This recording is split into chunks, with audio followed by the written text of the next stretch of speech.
Sopir yang nekat lawan arah dan menabrak sejumlah pengendara di Jalan Gunung Sahari, Jakarta Pusat resmi jadi tersangka.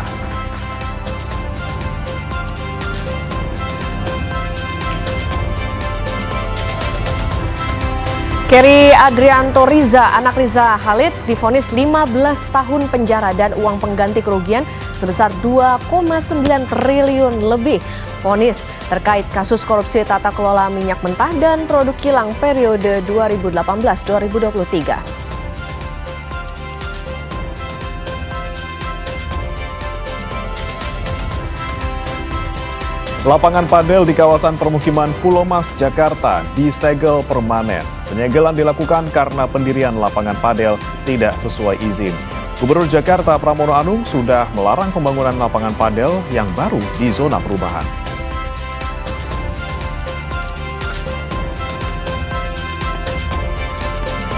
Komisi 3 DPR menilai tuntutan mati terhadap anak buah kapal janggal karena terdakwa bukan mastermind atau orang yang paling diuntungkan dalam penyelundupan narkotika.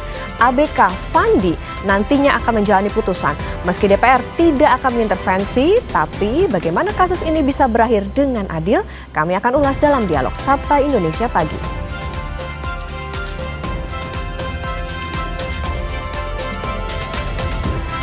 Beragam dinamika sosial dan ekonomi tanah air ternyata berkaitan erat dengan kesehatan mental warganya.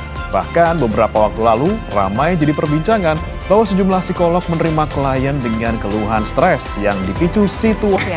Dan saya Breva Natenaya, sejumlah update informasi akan kami hadirkan untuk Anda. Tapi sebelumnya Okta, saya mau nanya ke kamu dong, ini waras nggak kira-kira hari ini? Atau selama ini, akhir-akhir ini waras nggak kira-kira?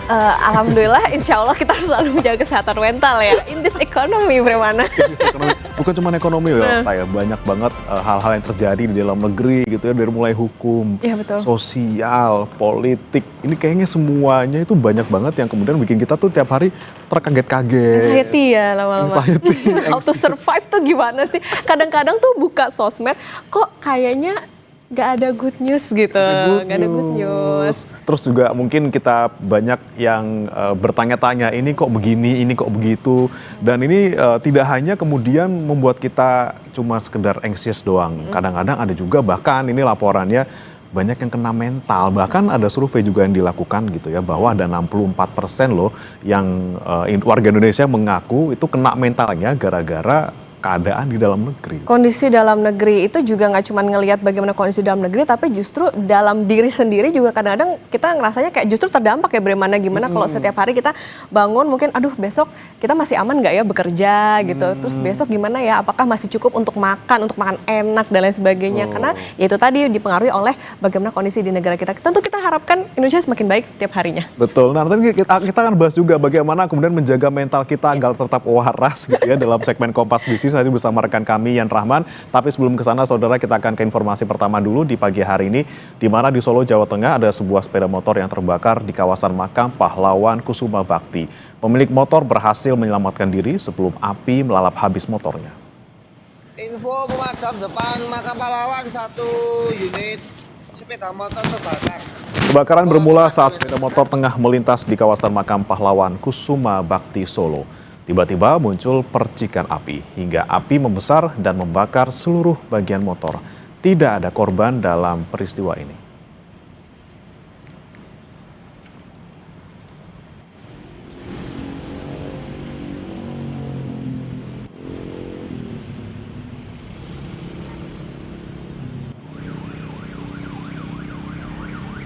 Kecelakaan lalu lintas melibatkan 2 truk terjadi di Jalan Raya Ngawi, Solo. Evakuasi sopir dan kernet truk berlangsung dramatis.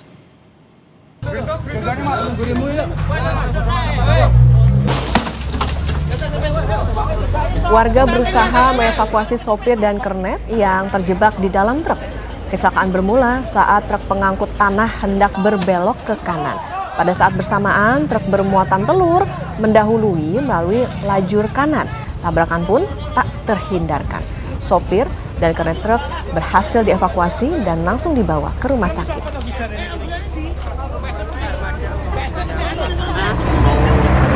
Kanan, yang bak dari belakang sudah menyalip. Terus? Yang jelas sudah blong kanan, Di sini sudah kosong. Untuk dam sudah ada posisi di tengah jalan di kanan. Mau belok ya? Nggak bisa dihindari lagi. Hilang kendali, truk pengangkut keramik menabrak pembatas jalan di tol Cipularang kilometer 91 Purwakarta, Jawa Barat. 1 orang tewas dan 1 orang lainnya luka-luka akibat peristiwa ini. Truk pengangkut keramik menabrak pembatas jalan hingga terperosok ke parit di tol Cipularang kilometer 91 arah Bandung menuju Jakarta. Diduga sopir mengantuk dan hilang kendali hingga menabrak pembatas jalan. Kencangnya benturan membuat truk oleng dan mengarah ke pinggir jalan tol. 1 orang tewas dan 1 orang lainnya terluka. Korban telah dievakuasi ke Rumah Sakit Abdul Razak Purwakarta. Yang korbannya ada 2 orang, yang 1 meninggal dunia, yang 1 luka ringan. Untuk dugaan sementara, supir mengantuk dalam berkendara. Untuk proses selanjutnya diserahkan ke Kapolres Purwakarta. Kita ke informasi berikutnya, Saudara. Direktorat Lalu Lintas Polda Metro Jaya menetapkan pengemudi ugal-ugalan yang melawan arah dan menyebabkan korban luka di Jalan Gunung Sahari, Jakarta Pusat sebagai tersangka. Selain itu, polisi juga tengah menyelidiki senjata tajam dan plat nomor palsu milik tersangka.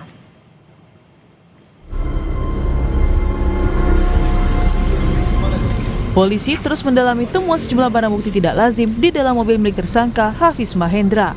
Selain 2 bilah senjata tajam, polisi juga mendapati sepucuk pistol mainan dan 4 pasang plat nomor palsu. Kasat Reskrim Polres Metro Jakarta Pusat AKBP Robi Heri Saputra bilang, pengemudi Hafiz kerap memberikan keterangan berbeda-beda selama proses pemeriksaan. Dari pengakuan pelaku, barang-barang yang ada dalam mobil tidak ia ketahui karena mobil tersebut milik temannya.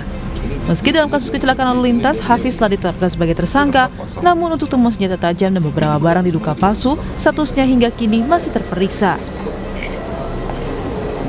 Kemungkinan yang patut diduga hal-hal yang tidak atau melawan hukum, antara lain adanya senjata tajam maupun pistol mainan.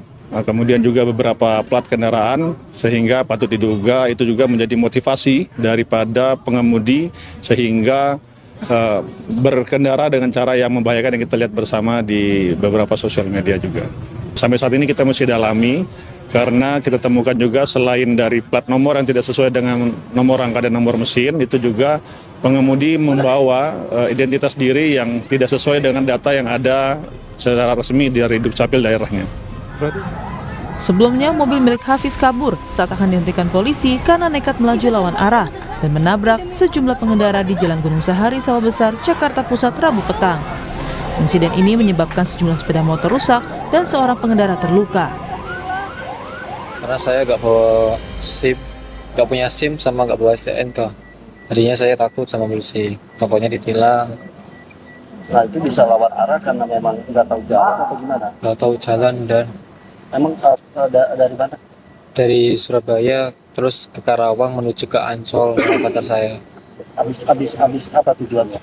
Habis dari beli dimsum terus kita mau lanjut ke Karawang, mau lanjut ke Ancol. Terus malah udah gitu. Nah ketika lawan arah dikejar-kejar warga itu masa itu kenapa nggak berhenti gitu malah langsung jalan terus? Karena udah lawan arah Pak, udah lawan arah udah nggak bisa berhenti. Terus karena panik atau apa? panik banget.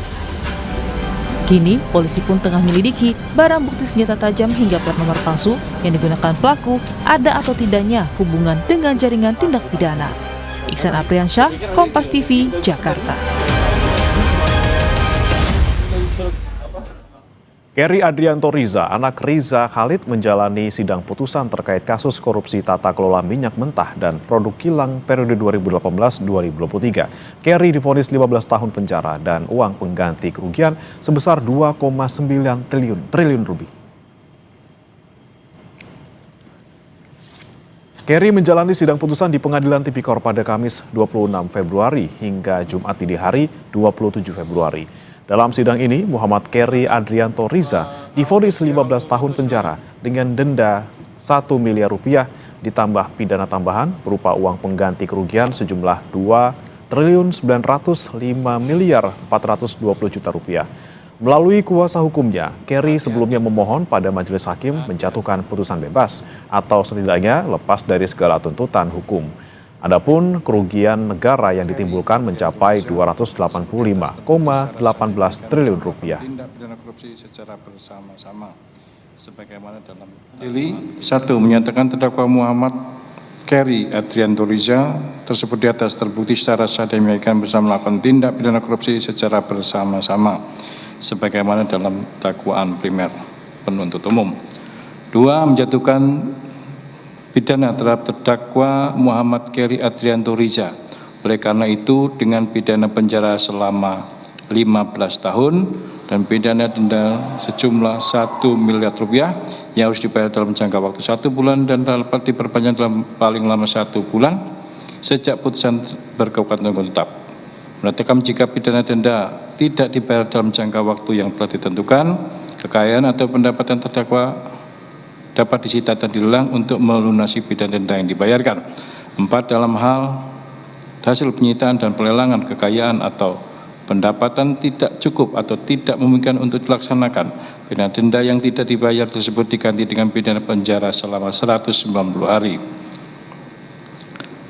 Menjatuhkan pidana tambahan kepada terdakwa untuk membayar uang pengganti sejumlah 2.940.3.854 rupiah.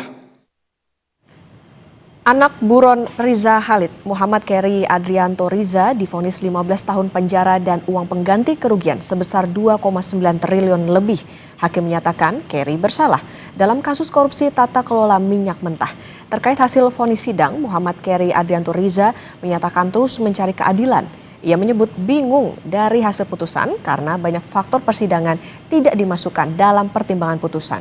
Kerry akan menempuh upaya hukum lanjutan atau banding dan mendapatkan keadilan. Saya terus akan mencari keadilan. Terima kasih teman-teman yang sudah menonton persidangan. Saya juga bingung dengan putusannya karena banyak fakta persidangan yang tidak dimasukkan di pertimbangan putusan. Ya, insya Allah saya akan teruskan upaya hukum. Semoga saya bisa mendapat keadilan di tempat lain ya. Terima kasih. Mas, soal PPLT yang tidak buat negara gimana, Mas? Ya, saya bingung. Sampai sekarang masih dipakai, Mas.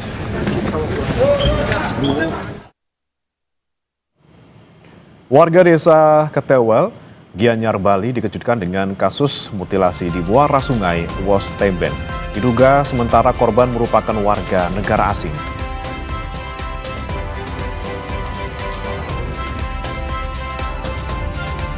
Komisi 3 DPR menilai tuntutan mati terhadap anak buah kapal janggal karena terdakwa bukan mastermind atau orang yang paling diuntungkan dalam penyelundupan narkotika. ABK Fandi nantinya akan menjalani putusan.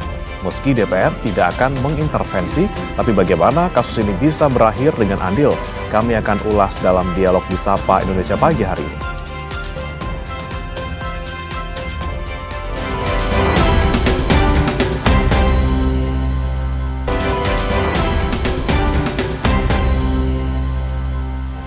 Saya sudah lama tidak mendengar kata. Sapa Indonesia Pagi kembali hadir untuk Anda, Saudara. Warga desa Ketewel, Gianyar, Bali dikejutkan dengan kasus mutilasi di muara sungai Wosteben. Dugaan sementara korban merupakan warga negara asing. Potongan tubuh pertama kali ditemukan sekitar pukul 10 pagi oleh perangkat desa yang tengah memeriksa jalur jalan dan kawasan pantai di sekitar Pura Dalam Ketewel. Saat tiba di muara sungai, mereka melihat potongan kepala terdampar di tepi pantai. Polisi yang tiba di lokasi kembali melakukan penyisiran dan menemukan bagian tubuh lainnya, seperti dada, lengan, dan paha. Polisi juga menemukan ciri khusus, yaitu sejumlah tato, salah satunya bergambar jam dengan angka Romawi di salah satu lengan. Yang menemukan ada warga yang sedang berolahraga di Juwita, menelpon kadus kami dan kadus menelpon saya. Saya langsung ke TKP 9.30. Setengah 10 pagi. Organ pertama yang ditemukan? Kepala yang ditemukan. Sudah terdampar di pinggir ini pasir. Terus kami menelpon Bapak Kapolsek dan Bimas kami, dan langsung beliau datang ke TKP semua dan belah TKP langsung. Berdasarkan pemeriksaan fisik luar, polisi menduga korban adalah warga negara asing. Namun, tim forensik Polda Bali masih melakukan pemeriksaan lanjutan untuk memastikannya. Sekarang potongan-potongan tubuh ini sementara kita evakuasi, rencana untuk kita identifikasi oleh tim DVI di depas kita, dan potongan tubuh ini kita akan bawa ke rumah sakit bersama rencananya untuk kita lakukan identifikasi ya, termasuk pencocokan DNA. Sementara ini kita belum ketahui identitas korban ini siapa dan warga negara mana gitu. Sementara kita masih dalam. Tapi kalau dari bentuk fotonya kan terlihat seperti bodinya WNA, benar ya?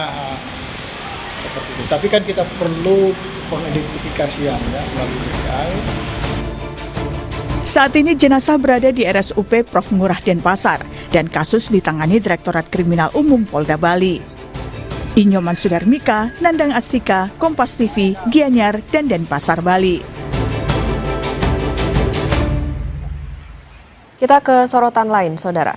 Aksi premanisme berkedok debt collector kembali meresahkan masyarakat. Mereka tak segan untuk melukai korbannya saat melakukan penarikan kendaraan.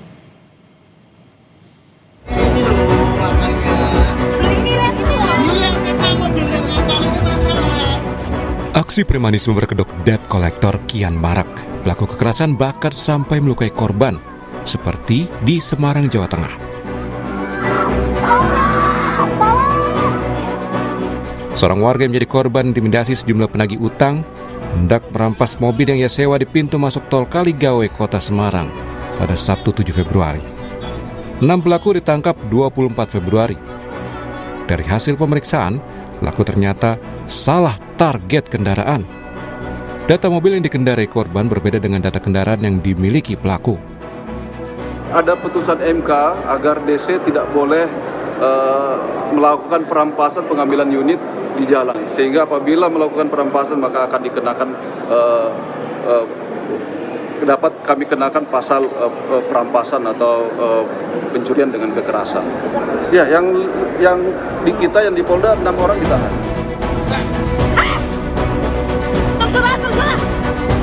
Aksi brutal sekelompok orang diduga debt collector di Tangerang, Banten bahkan menelan korban.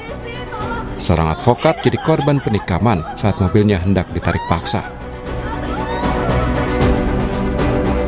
Kabid Humas Polda Metro Jaya Budi Hermanto dalam pernyataannya kepada Kompas TV bilang, pelaku penusukan di Tangsel sudah ditangkap jajaran Ditreskrimum PMJ di Semarang, Jawa Tengah. Premanisme berkedok debt collector bukan sekedar persoalan penagihan utang, ini adalah soal riba hukum. Ketika penagihan dilakukan dengan ancaman, kekerasan, dan perampasan di jalan, yang dipertaruhkan bukan hanya hak debitur, tetapi kehadiran negara dalam melindungi warganya. Tim Liputan, Kompas TV.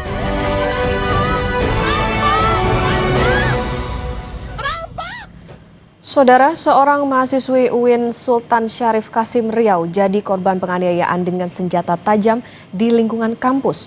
Pelaku yang juga seorang mahasiswa langsung ditangkap polisi setelah peristiwa itu terjadi. Nasib tragis dialami Paradila Ayu Pramesti, seorang mahasiswa UIN Sultan Syarif Kasim Riau. Saat hendak menunggu ujian akhir, Paradila malah diserang seorang mahasiswa lain dengan senjata tajam. Korban yang luka berat dibawa ke rumah sakit Bayangkara Polda Riau.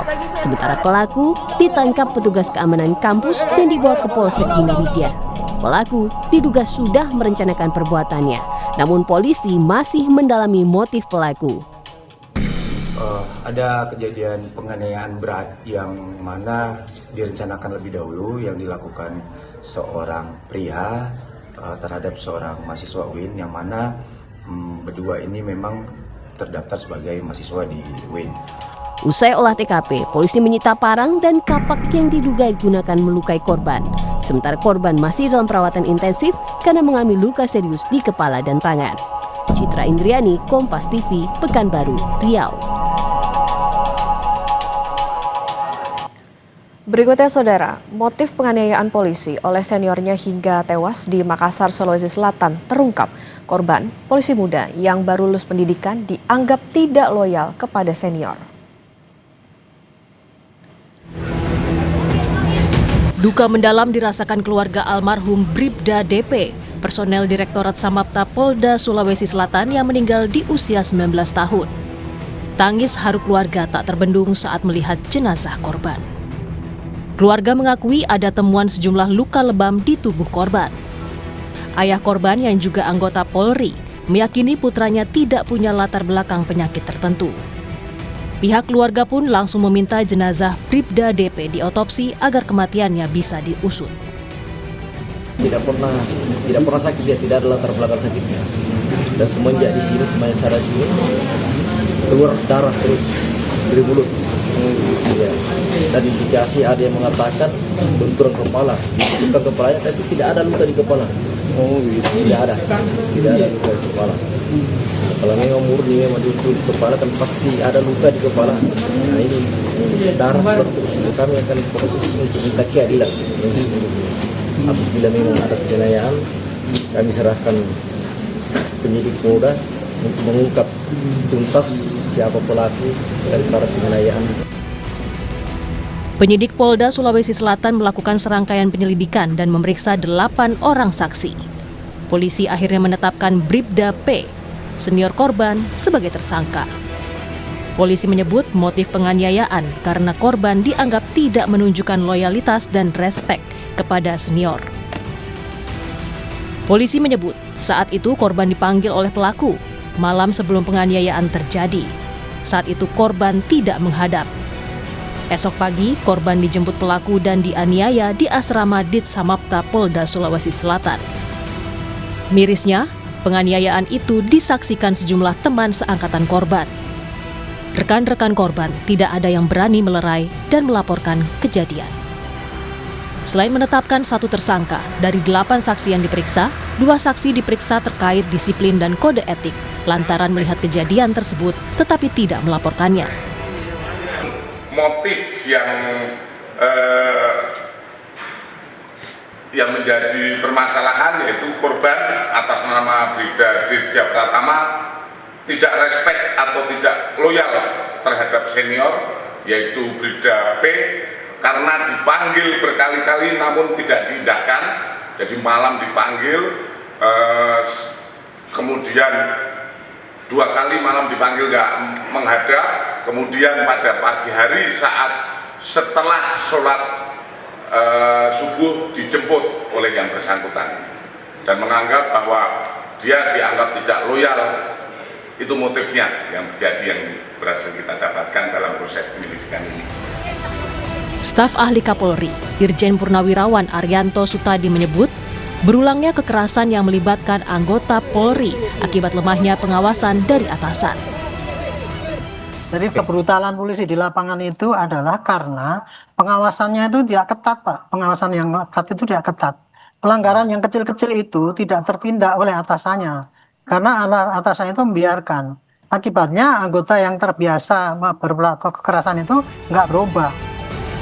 Kasus polisi muda tewas di tangan senior menambah daftar panjang kekerasan yang melibatkan polisi.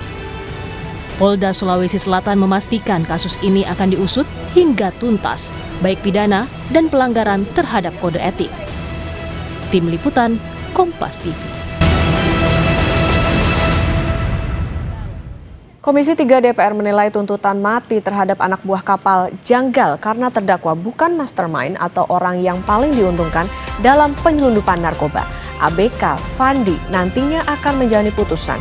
Meski DPR tidak akan mengintervensi, tapi bagaimana kasus ini bisa berakhir dengan adil? Kami akan ulas dalam dialog Sapa Indonesia Pagi usai jeda bersama Bremana Tenaya.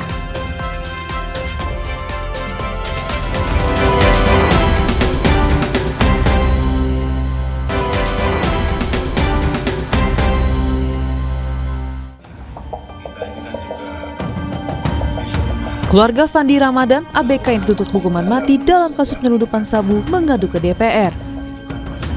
Didampingi pengacara Hotman Paris Hutapea, orang tua Fandi Ramadan menemui pimpinan Komisi 3 DPR. Usai pertemuan, sang ibunda bahkan bersimpuh di depan Ketua Komisi 3 DPR dan meminta keadilan.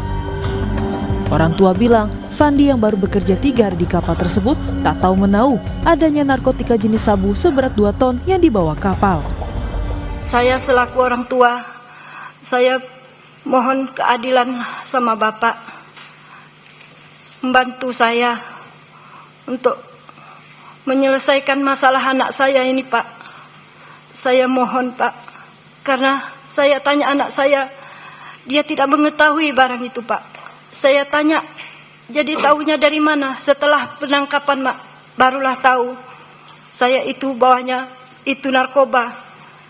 Jadi, apa kamu nggak bertanya? Saya tanya, waktu barang itu masuk, disuruh kapten kami mengangkat. Begitu saya angkat, saya udah nggak enak. Saya bilang sama kawan, ya kok ini barangnya, tapi kita mau bawa minyak. Kalian nggak curiga? Kenapa ini tak betul lagi? Masa kapalnya bawa ini kotak-kotak, ini tak betul lagi. Mana tahu ini isinya bom. Tuh anak saya bilang, Pak. Dalam kesempatan yang sama, kuasa hukum Fandi, Hotman Paris Hutapea, yang mendampingi keluarga Fandi Ramadan, meminta DPR untuk memanggil penyidik dan jaksa yang menangani perkara Fandi ABK yang dituntut hukuman mati dalam kasus penyelundupan 2 ton sabu. Menurut Hotman, sesuai fakta persidangan, Fandi tidak mengetahui isi kotak yang masuk ke kapal saat berlayar. Bahkan sudah sempat menanyakan kepada kaptennya.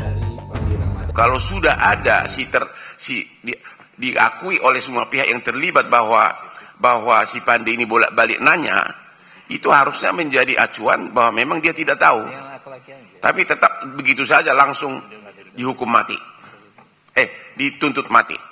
Jadi kepada pimpinan Komisi 3 dan juga anggota yang terhormat, nggak ada artinya kedatangan kami ini kalau hanya sekedar dengar pendapat. Tolong dulu dipanggil penyidiknya ini dan JPU-nya, dan bila perlu tim dari kedua belah pihak hadir biar objektif. Ketua Komisi 3 DPR Habibur Rahman merespon aduan keluarga Fandi ABK yang dituntut hukuman mati. Habibur Rahman mengatakan tuntutan mati terhadap Fandi janggal karena Fandi jelas bukan mastermind atau orang yang paling diuntungkan dalam penyelundupan narkotika. Dia juga menyoroti pada saat proses penyidikan, Fandi didampingi kuasa hukum yang justru disediakan penyidik. Itu ya, satu penerapan hukumnya dalam perumusan tuntutan seperti apa. Ya. Itu kan sangat janggal. Kalau sebagai upaya terakhir, tentu harusnya kepada mastermind, orang yang merencanakan, orang yang melaksanakan, orang yang mengambil paling besar manfaat, ya, dan orang yang pelaku utamanya, kurang lebih kan begitu. Itu tuntutan hukuman mati. Harusnya hanya diterapkan seselektif itu.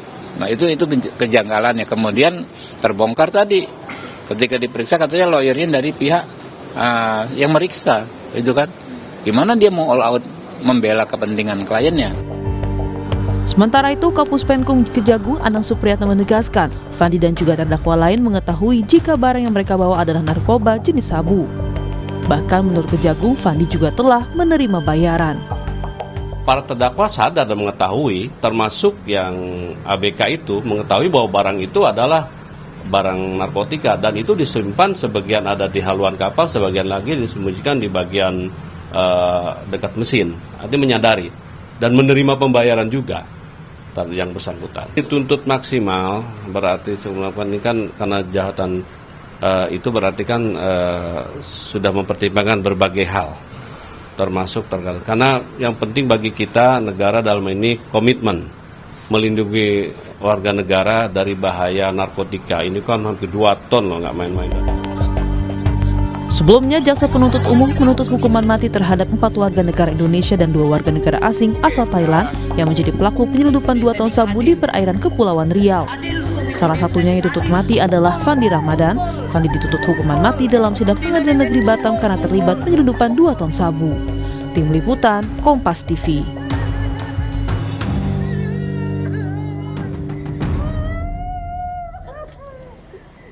Keluarga Fandi Ramadan ABK yang dituntut hukuman mati dalam kasus penyeludupan sabu mengadu ke DPR. Komisi 3 DPR menilai tuntutan mati terhadap anak buah kapal janggal karena terdakwa bukan mastermind atau orang yang paling diuntungkan dalam penyelundupan narkotika. Lantas apa yang menjadi pertimbangan jaksa memberikan tuntutan hukuman mati terhadap Fandi dan apakah kasus ini akan berakhir adil? Kita akan bahas bersama dengan mantan Kapus Penkum Kejagung, Jasman Panjaitan, dan juga pakar hukum pidana Universitas Tarumanegara, Heri Firmansyah. Selamat pagi Pak Heri, Pak Jasman. Selamat pagi Pak. Ya, bisa mendengar suara kami Pak Jasman, Pak Heri? Oke, baik. Saya ke Pak Jasman terlebih dahulu. Pak Jasman, kalau Anda mungkin kemarin juga melihat RDP yang dilakukan oleh DPR dan juga pihak keluarga korban, atau keluarga terdakwa maksud kami, ini kan banyak beberapa pernyataan yang disampaikan kuasa hukum terkait baru bekerja 3 hari, kemudian kapal yang diawaki ini berbeda dengan yang di awal, kemudian juga mengaku tidak tahu soal apa yang mereka bawa di dalam kapal. Apakah kemudian tuntutan jaksa hukuman mati terhadap Fandi ini tepat? Baik, sebelum saya mengomentari itu, pertama-tama saya ingin sampaikan bahwa penerapan hukuman mati di Indonesia masih berlaku. Itu dulu yang pertama. Ya, terkait masalah kasus ini, apakah itu adil atau bagaimana, ya itu nanti kita serahkan kepada pengadilan. Yang pasti bahwa para terdakwa yang didakwa melakukan perbuatan itu telah sesuai dengan undang-undang. Karena juga tolong dipahami bahwa untuk tuntutan hukuman mati seperti ini itu pasti sampai ke pimpinan di Kejaksaan Agung. Minimal Jampidum harus tahu itu. Dan saya kira ini juga biasanya sesuai dengan mekanisme yang ada di kejaksaan itu selalu melalui proses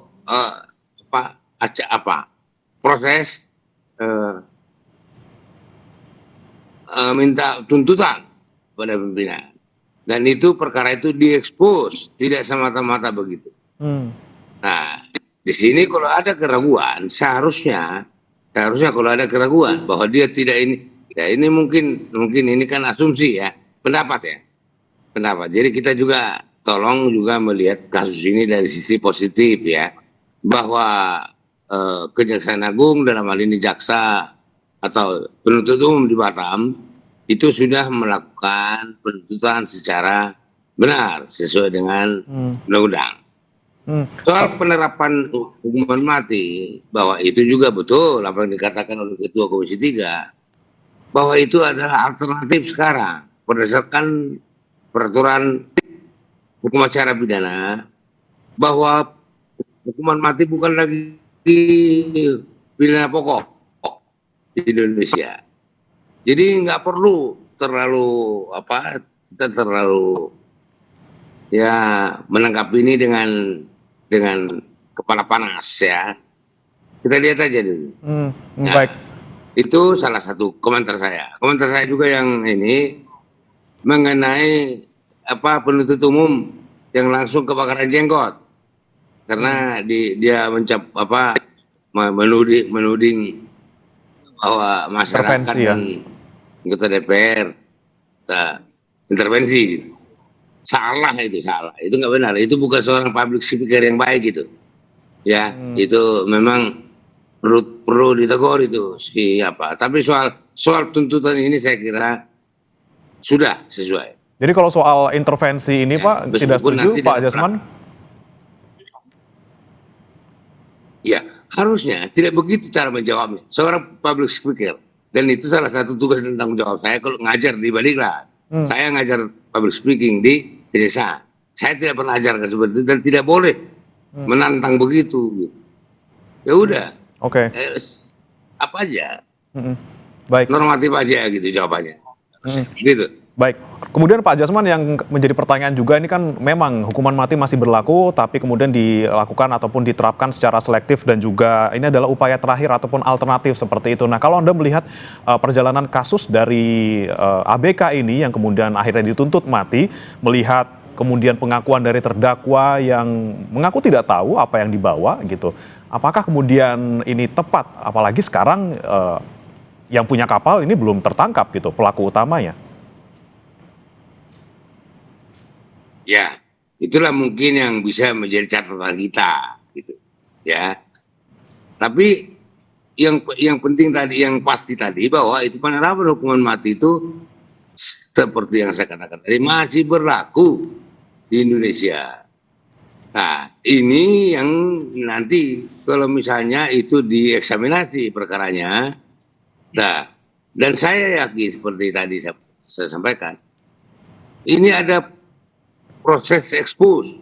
Expose ini pasti expose di Kejari Batam, expose di Kejati Riau,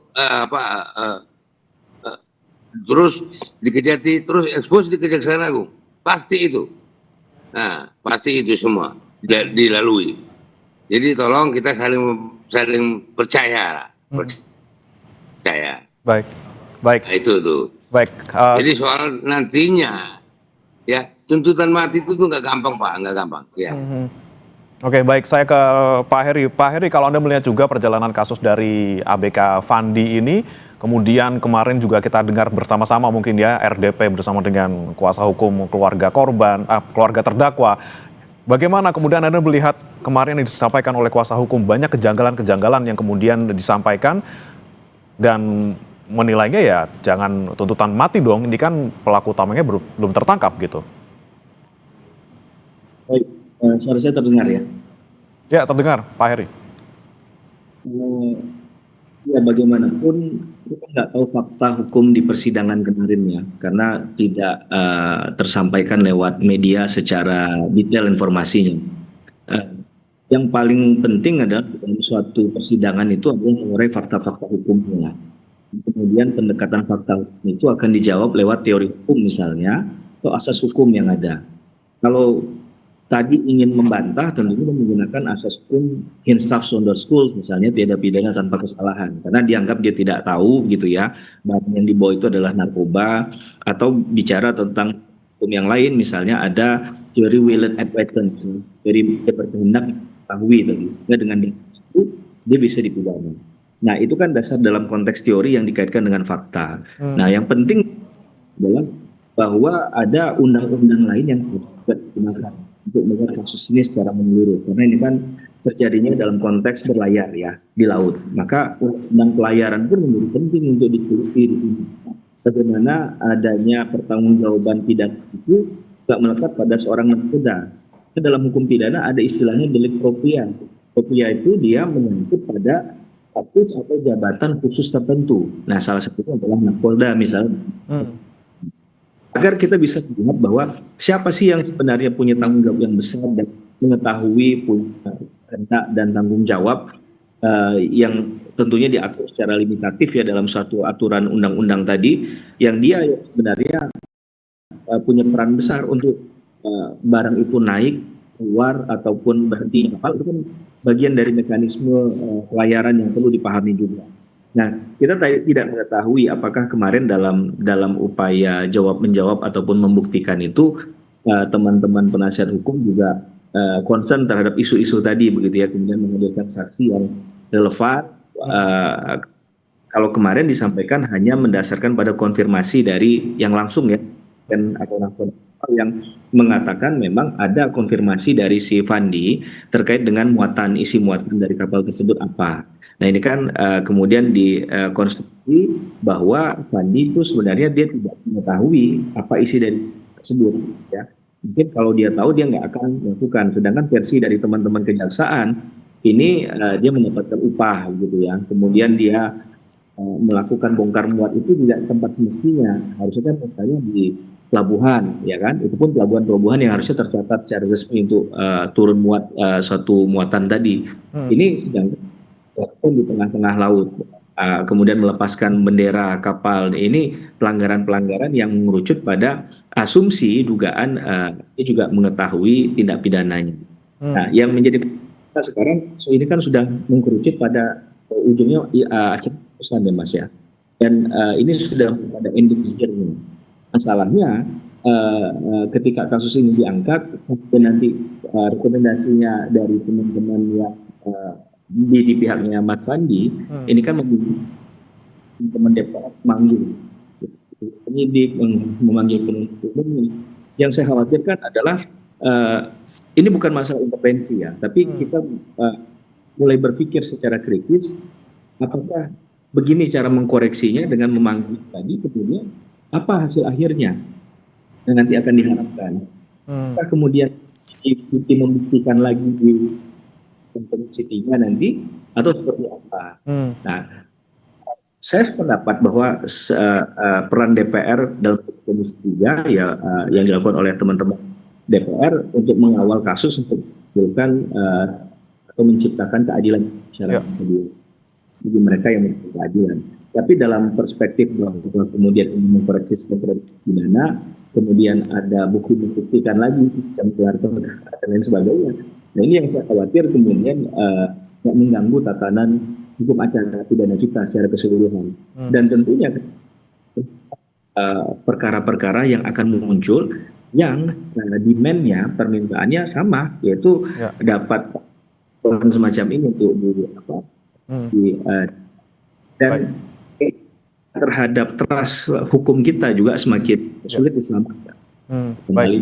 Baik, ini yang kami ingin tanyakan lagi nih kepada Pak Jasman, soal kita kan memang ada di luar ini ya, kita tidak tahu secara detail fakta-fakta persidangan yang terungkap di dalam sidang, tapi kemudian kita melihat secara luar gitu mungkin. Ini kan 6 yang kemudian dituntut hukuman mati maksimal, padahal mereka juga punya peran yang berbeda-beda, terutama ada di sana ada nakoda, ada yang hanya ABK, bahkan hanya baru bekerja 3 hari. Kemudian jika dipukul rata nih, Pak Jasman, ketika ada suatu kasus yang peran yang berbeda-beda, ini terdakwa dituntut dengan seragam semuanya. Apakah ini kemudian masuk akal Pak, melihat tadi peran terdakwa masing-masing ini berbeda?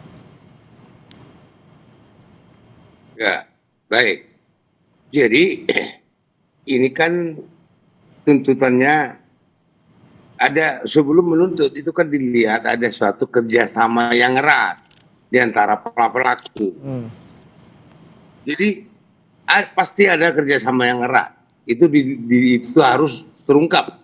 Tidak pertama di dalam berkas penyidik Polri harus juga mengungkapkan itu. Dan itu diyakini oleh jaksa, maka jaksa mengajukan tuntutan hukuman mati. Tadi kan sudah disebutkan oleh Kapuspen bahwa barang buktinya itu kan 2 ton, tak tanggung-tanggung itu. Nah coba kita berpikir sebaliknya, bagaimana kalau itu berhasil?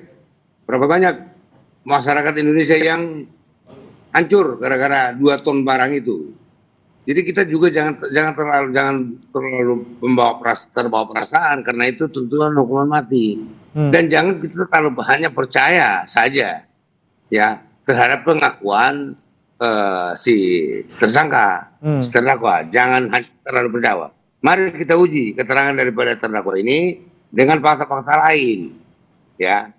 Itu yang terpenting gitu. Nah, ini kemudian memang pembuktian antara dia tahu atau tidak tahu ini, Pak Jasman. Bagaimana kita bisa tahu ataupun bisa mempertimbangkan bahwa yang bersangkutan tahu, yang bersangkutan tidak tahu, sehingga tuntutannya sekian seperti itu? Nah, yaitu dari fakta-fakta perbuatan yang lain, kan gitu. Oke, kan baik. Yang melakukan itu kan ada beberapa orang. Dari fakta-fakta perbuatan yang lain, itu yang saling berkaitan. Itu alasannya gitu Pak. Baik, saya kembali ke Pak Heri. Pak Heri, ini kemudian pelaku utama ataupun pemilik utamanya ini belum tertangkap gitu, yang punya kapal, sebagai orang yang ya kita bisa mungkin asumsikan, kita duga gitu ya, ini punya kaitan dengan peredaran narkoba lintas negara ini. Kemudian jika yang ada di bawahnya yang sudah tertangkap sekarang, yang sudah menjalani persidangan sampai terdakwa 6 orang, ini sudah dituntut mati seperti itu. Apakah ini kemudian juga bisa menjadi kecurigaan? Ini memutus rantai proses hukum terhadap orang-orang yang ada di atasnya seperti itu. Saya belum sampai pada keyakinan. Yang pasti poin yang penting juga adalah ini menjadi tidak tuntas ketika ada orang katakanlah dibutuhkan menyuruh gitu ya. Siapa yang menyuruh kapten tadi? Apakah seorang kapten itu punya inisiatif sendiri? Padahal kalau kita kalkulasikan secara uang itu nilainya kan gitu kan, hasil dari 2 ton sabu tadi atau 2 ton narkoba tadi, ini kan sesuatu yang tidak mungkin dilaksanakan oleh kapten kapal. Berarti kan ada pelaku lain yang sebenarnya perannya jauh lebih besar dan itu pemainnya. Ada juga, tapi ada cerita ini, ibaratnya film pembuat pembuatnya, jadi kesadarannya. Nah ini yang harusnya diungkap. Jalinan ceritanya menjadi untuk ada keadilan ketika seseorang itu kemudian dikenai pidana. Dasar bahwa ya ada kausalitas tadi kan, hukum itu muncul di sana. Melakukan apa dengan dasar itu dia bertanggung jawab. Nah dalam banyak perkara narkoba, pemberantasan dan penegakan hukum narkotika ini kita sesal eksekutor lapangan, para pelaku lapangannya tertangkap begitu ya, istilahnya dalam tanda petik itu, tapi mereka yang sebenarnya harusnya tidak lepas dari tanggung jawab hukum sesuai dengan asas legalitas itu malah tidak pernah tersentuh. Kan kita nggak tahu orang itu benar ada namanya itu apa enggak juga kita nggak tahu. Nah, ini kan jadi sangat serius. Munculnya kasus Pandi ini memperlihatkan kepada banyak hal-hal yang perlu diperbaiki negara, khususnya di tindak pidana narkotika. Oke, baik. Saya kembali ke Pak Jasman. Pak Jasman, mungkin kita kemarin kembali ulas itu yang disampaikan oleh kuasa hukum dari terdakwa ini, Hotman Paris, yang menyampaikan ada kejanggalan di mana yang bersangkutan ini awalnya kan harusnya naiknya kapal Northway gitu, North Star maksud kami. Kemudian diinapkan dulu 10 hari karena kapal yang North Star ini tidak ada gitu atau belum ada. Kemudian ada kapal baru namanya Sea Dragon. Nah, ketika melihat ada kejanggalan ataupun fakta seperti itu, bisa nggak kita melihat bahwa Fandi ini tidak sebetulnya salah loh. Dia juga sebagai orang yang dalam tanda kutip ini diduga menjadi korban juga dari pemain yang lebih besar seperti itu. Ya. Jadi apa yang disampaikan oleh ini yang disampaikan itu kan pendapat Pak, penilaian gitu. Jadi tidak salah sih orang menilai gitu ya, silakan aja.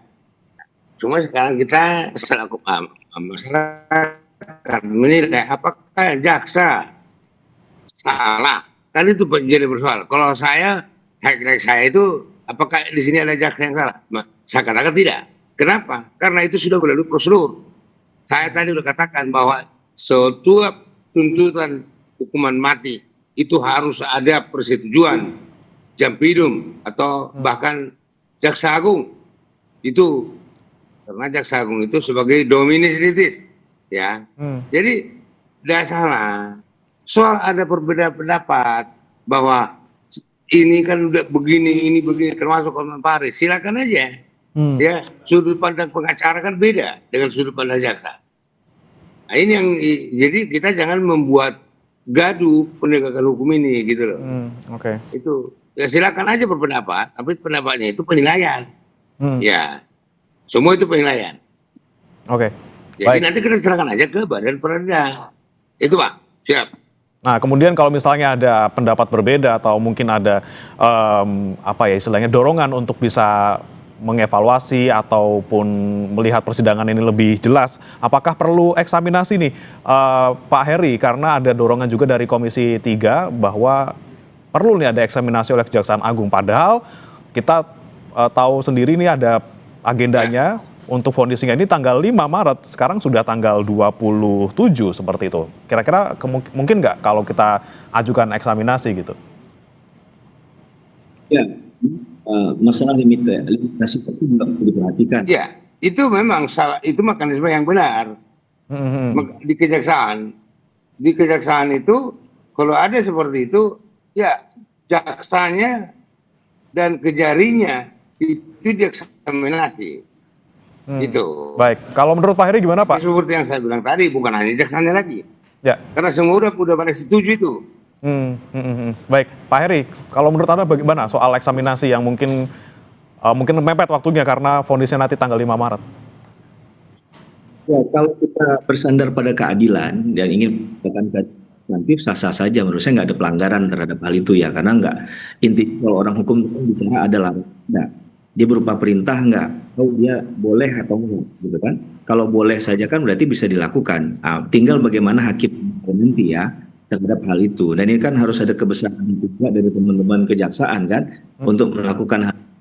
Menurut mereka melakukan prosedurnya secara tepat begitu ya, secara profesional. Kemudian ada indikasi dari katakanlah Mas Fandi menyatakan bahwa dia sebenarnya tidak bersalah dalam kasus ini. Yang sayangkan ini udah mau di ujung nih. Kalau di perubahan nanti seperti apa begitu penyesuaiannya. Dan itu bisa jadi role model baik bagi banyak perkara. Dan apalagi untuk perkara-perkara tidak pidana narkotika, korupsi, terorisme misalnya, kemudian itu dipakai dengan cara yang aman gitu. Sehingga harus ada kehati-hatian dalam penggunaan mekanisme tadi dan kemudian arahnya secara objektif untuk apa. Kalau memang untuk keadilan, memang untuk keadilan tanpa hal-hal yang lain dan bisa dipertanggungjawabkan secara hukum ya sah-sah saja, monggo-monggo saja dilakukan. Tapi ya ini hanya untuk case tertentu saja.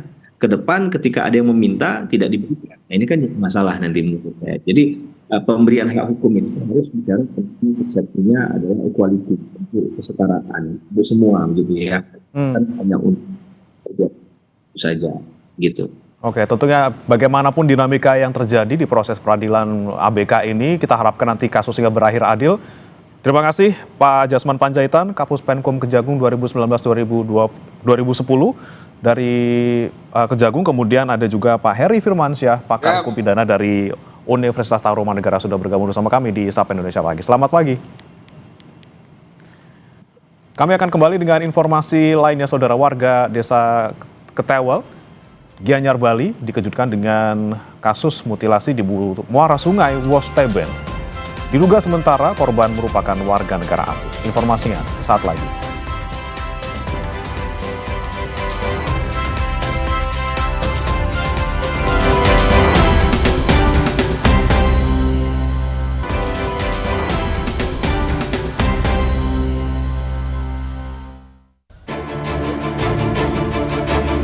Potongan tubuh pertama kali ditemukan sekitar pukul 10 pagi oleh perangkat desa yang tengah memeriksa jalur jalan dan kawasan pantai di sekitar Pura Dalam Ketewel. Saat tiba di muara sungai, mereka melihat potongan kepala terdampar di tepi pantai. Polisi yang tiba di lokasi kembali melakukan penyisiran dan menemukan bagian tubuh lainnya seperti dada, lengan, dan paha. Polisi juga menemukan ciri khusus yaitu sejumlah tato, salah satunya bergambar jam dengan angka Romawi di salah satu lengan. Yang menemukan ada warga yang sedang berolahraga di Juwita, menelpon kadus kami dan kadus menelpon saya. Saya langsung ke TKP 9.30 setengah 10 pagi. Organ pertama yang ditemukan? Kepala yang ditemukan. Sudah terdampar di pinggir ini pasir. Terus kami menelpon Bapak Kapolsek dan Bimas kami dan langsung beliau datang ke TKP semua dan belah TKP langsung. Berdasarkan pemeriksaan fisik luar, polisi menduga korban adalah warga negara asing. Namun tim forensik Polda Bali masih melakukan pemeriksaan lanjutan untuk memastikannya. Sekarang potongan-potongan tubuh ini sementara kita evakuasi, rencana untuk kita identifikasi oleh tim DVI identitas kita. Dan potongan tubuh ini kita akan dibawa ke rumah sakit bersama rencananya untuk kita lakukan identifikasi ya, termasuk pencocokan DNA. Sementara ini kita belum ketahui identitas korban ini siapa dan warga negara mana gitu. Sementara kita masih dalam. Tapi kalau dari bentuk fotonya kan terlihat seperti bodinya WNA, benar ya? Seperti itu. Tapi kan kita perlu pengidentifikasian ya melalui DVI. Saat ini jenazah berada di RSUP Prof. Ngurah Denpasar dan kasus ditangani Direktorat Kriminal Umum Polda Bali. Inyoman Sudarmika, Nandang Astika, Kompas TV, Gianyar, dan Denpasar, Bali.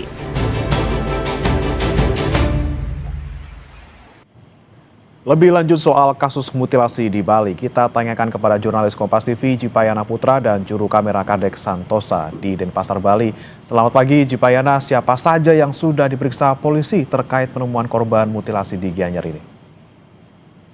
Baik, selamat pagi Bray dan saudara. Hingga saat ini pasca penemuan potongan mayat di Pantai Ketewel di Kabupaten Gianyar pada Kamis kemarin, saat ini pihak kepolisian tengah melakukan proses penyelidikan secara intensif, namun belum ada yang diperiksa secara mengkhusus begitu, mengingat penyelidikan awal masih dilakukan oleh pihak kepolisian daripada potongan jenazah yang ditemukan di kawasan Pantai Ketewel itu, Bray. Dan di saat ini pihak kepolisian tengah menyerahkan potongan jenazah tersebut ke Rumah Sakit Prof Murah Denpasar untuk melakukan proses otopsi dan identifikasi dari tim DPI dari Polda Bali. Selain itu, pihak kepolisian melalui tim Inafis Polda Bali dan Polres Gianyar saat ini tengah melakukan penyelidikan secara intensif untuk bisa mengungkap kasus potongan jenazah ini, dan di mana jenazah yang ditemukan kemarin tanpa identitas, dan sehingga sampai saat ini pihak kepolisian belum bisa memastikan apakah jenazah itu warga negara Indonesia ataupun warga negara asing. Namun dari dugaan sementara, dari postur jenazah hingga ciri-ciri korban, pihak kepolisian menduga yang menjadi korban yang diduga mutilasi ini adalah warga negara asing, Bray. Apakah ada informasi terkait perkembangan proses autopsi terhadap jenazah yang ditemukan? Baik, hingga saat ini pihak kepolisian belum memberikan keterangan yang lebih lanjut terkait hasil daripada otopsi maupun identifikasi dari tim DPI. Dan saat ini saya tengah berada di Polda Bali, yang mungkin nanti setelah kami bisa mengulas lebih dalam dari pihak kepolisian lanjutan daripada kasus ini, kami akan menyampaikan nanti. Dan sampai saat ini pihak kepolisian belum memberikan keterangan secara pasti untuk hasil otopsinya. Baik, kita bicara soal lokasi penemuan jenazah ini. Apakah kemudian lokasi ini adalah lokasi yang sering dikunjungi wisatawan, atau memang lokasi ini adalah lokasi yang mungkin jarang ada orang yang berlalu lalang ataupun beraktivitas di sana? Baik, untuk penemuan jenazah sendiri di kawasan Pantai Ketewel memang merupakan salah satu pantai yang kerap dikunjungi oleh wisatawan lokal maupun mancanegara, di mana di kawasan pantai ini juga ada sebuah jogging track yang digunakan oleh masyarakat untuk melakukan aktivitas seperti berolahraga pagi dan turis seperti itu, Bray. Nah, dan di sekitar tempat juga ada beberapa warung yang memang untuk dibuka untuk wisatawan bisa berbelanja di kawasan Pantai Ketewel ini, Bray. Kemudian di sekitar pantai tersebut, apakah kemudian dimungkinkan adanya lokasi mutilasi, misalnya ada hotel ataupun tempat-tempat yang biasa ditinggali oleh wisatawan ataupun warga asing di Bali? Di sekitaran Pantai Ketewel sendiri, Bray, dari pengetahuan kami di lapangan memang ada beberapa penginapan ataupun rumah-rumah warga yang memang memungkinkan menjadi tempat atau lokasi dugaan mutilasi yang dilakukan oleh tersangka di pasca penemuan potongan mayat kemarin. Dan bisa terjadi juga di tempat lain, namun dibuang di pantai kawasan Ketewel ini untuk menghilangkan jejak seperti itu. Namun ini belum ada kepastian yang bisa kami ungkap secara lugas, mengingat pihak kepolisian sendiri masih melakukan proses penyelidikan, Bray. Oke, informasinya masih sangat terbatas, kita nantikan bersama perkembangannya. Terima kasih Jipayana Putra dan juga Kadek Santosa melaporkan langsung dari Denpasar, Bali. Terima kasih, selamat bertugas kembali. Informasi lainnya akan hadir usai jeda, saudara. Lapangan padel di kawasan permukiman Pulau Mas, Jakarta disegel permanen. Penyegelan dilakukan karena pendirian lapangan padel tidak sesuai izin. Gubernur Jakarta Pramono Anung juga sudah melarang pembangunan lapangan padel baru di zona perumahan.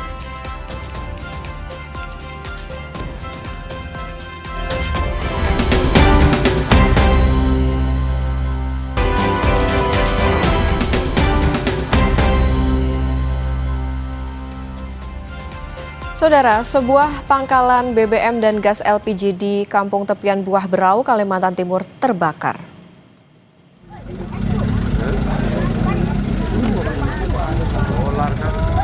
Kepanikan melanda warga Kampung Tepian Buah saat api melalap sebuah pangkalan BBM dan gas LPG.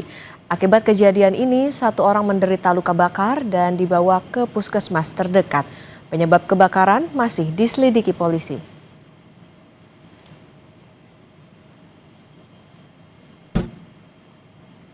Peristiwa kebakaran pangkalan BBM dan LPG ini dibenarkan oleh Kepala Bidang Kedaruratan dan Logistik BPBD Berau, Novian Hidayat. Saat dikonfirmasi melalui pesan WhatsApp, Novian bilang yang terbakar 1 pangkalan BBM dan gas LPG di Kampung Tepian Buah, Segah Berau. Penyebab kebakaran masih diselidiki polisi.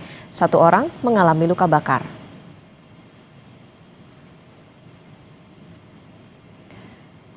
Informasi berikutnya, Saudara, sebuah lapangan padel di Pulau Mas disegel permanen. Penyegelan dilakukan karena pendirian lapangan padel tak sesuai izin.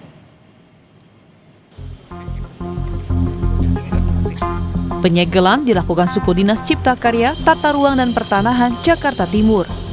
Hal ini sebagai tindak lanjut putusan Pengadilan Tata Usaha Negara Jakarta yang mengabulkan gugatan warga Pulau Mas yang menyatakan izin usaha lapangan padel tidak sah. Dari keputusan ini, lapangan padel disegel secara permanen. Mengingatkan terhadap ketidaksesuaian izinnya. Ada beberapa bagian tidak seizin. Kami ini lakukan penyegelan ulang. Kemudian kita harus melakukan penyegelan terhadap operasionalnya karena bangunan tidak memiliki ISA.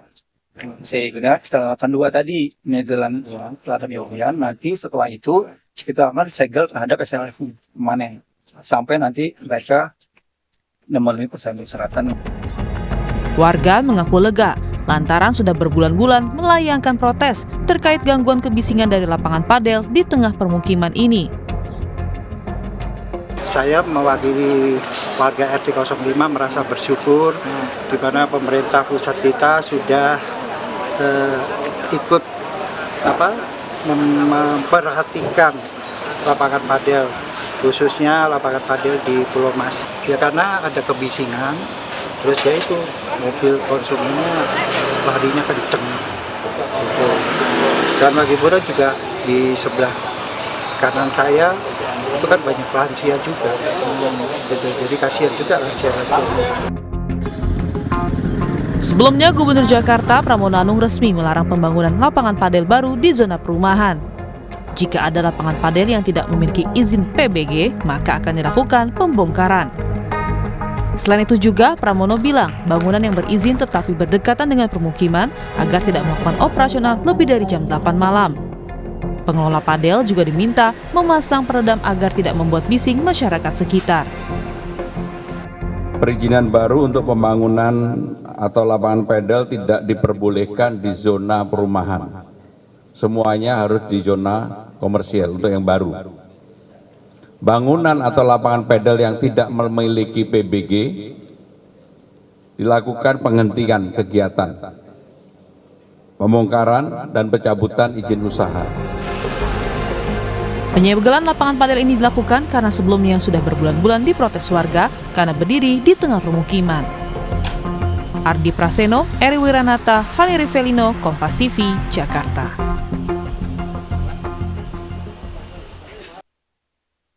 Ribu tiket kereta api untuk masa angkutan Lebaran 2026 ludes terjual. Informasinya usai jeda, Saudara. Tetap di Sapa Indonesia Pagi.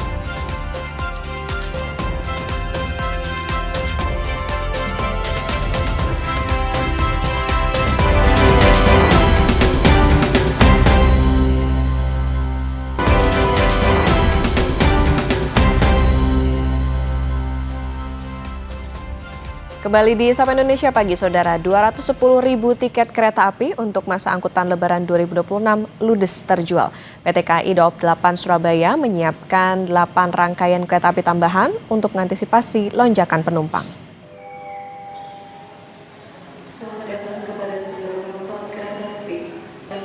PT KAI Daob 8 Surabaya menyebut sejak penjualan tiket dibuka 11 Februari lalu, 210.000 tiket ludes terjual. Jakarta, Bandung, dan Yogyakarta jadi tujuan favorit pemudik. PT KAI Daob 8 Surabaya menyiapkan 8 rangkaian kereta api tambahan untuk mengantisipasi lonjakan penumpang.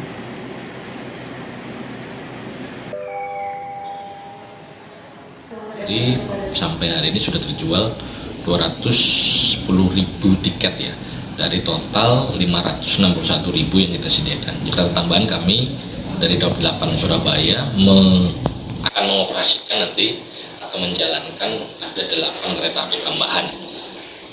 Berikutnya, Saudara, PT KAI Daob 2 Bandung melarang warga ngabuburit di jalur rel kereta api. Selain membahayakan keselamatan, aktivitas di area rel juga dapat dikenakan sanksi pidana dan denda sesuai aturan yang berlaku.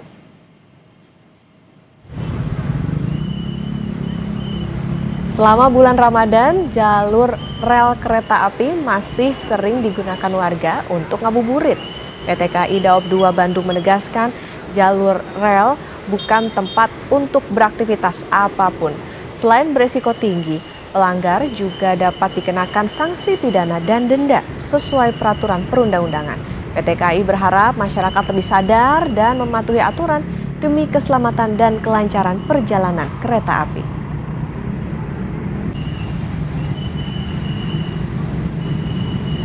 Jadi tentunya pada masa Ramadan seperti saat ini kita tahu bahwa banyak masyarakat yang menghabiskan waktu untuk ngabuburit di jalur kereta api.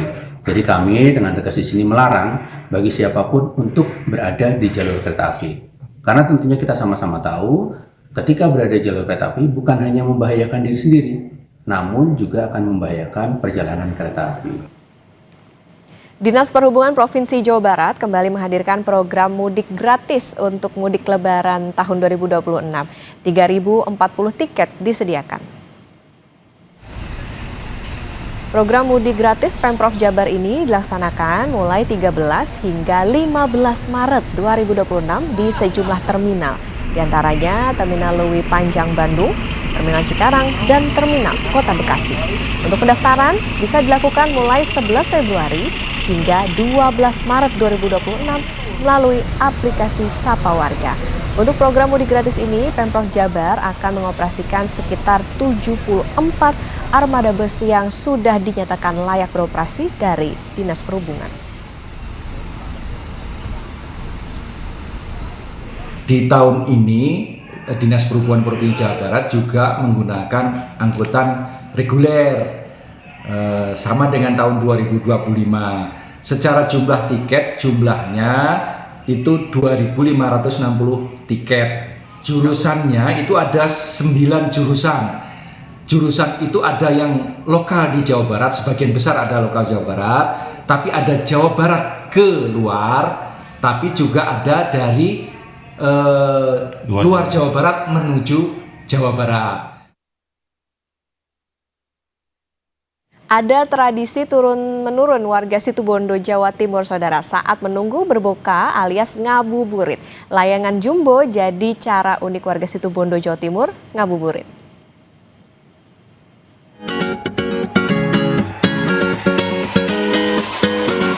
Langit senja di atas hamparan sawah Kelurahan Dauhan, Situbondo, Jawa Timur berubah jadi tempat ngabuburit.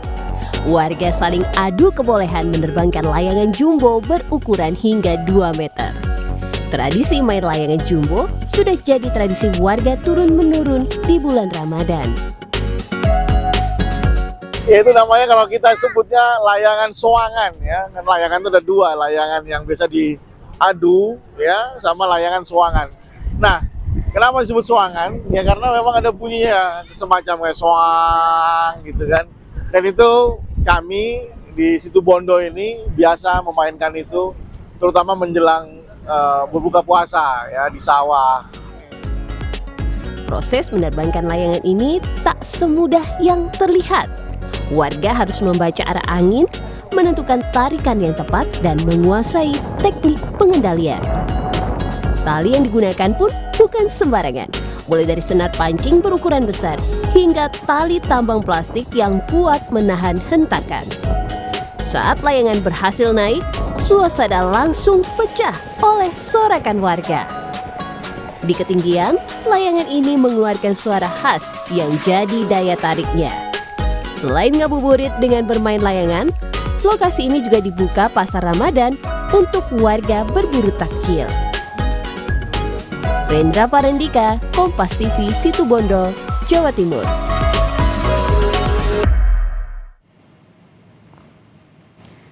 Saudara, visual yang Anda saksikan ini adalah pesawat kepresidenan di mana Presiden Prabowo Subianto baru mendarat sekitar tadi pukul 8.30 waktu Indonesia Barat di Pangkalan TNI AU Halim Perdana Kusuma. Sebelumnya, Saudara, Presiden Prabowo Subianto ini melaksanakan pertemuan bilateral dengan Presiden Uni Emirat Arab, yakni Sheikh Mohammed bin Zayed Al Nahyan, di Istana Qasr Al Bahr Abu Dhabi pada Kamis 26 Februari 2026 waktu setempat. Dan terlihat Presiden tiba setelah lawatan dari luar negeri. Dalam pertemuan tersebut, Saudara, ini menjadi bagian dari kunjungan kerja Presiden Prabowo untuk mempererat kemitraan strategis Indonesia dengan Uni Emirat Arab yang terus berkembang pesat dalam beberapa tahun terakhir.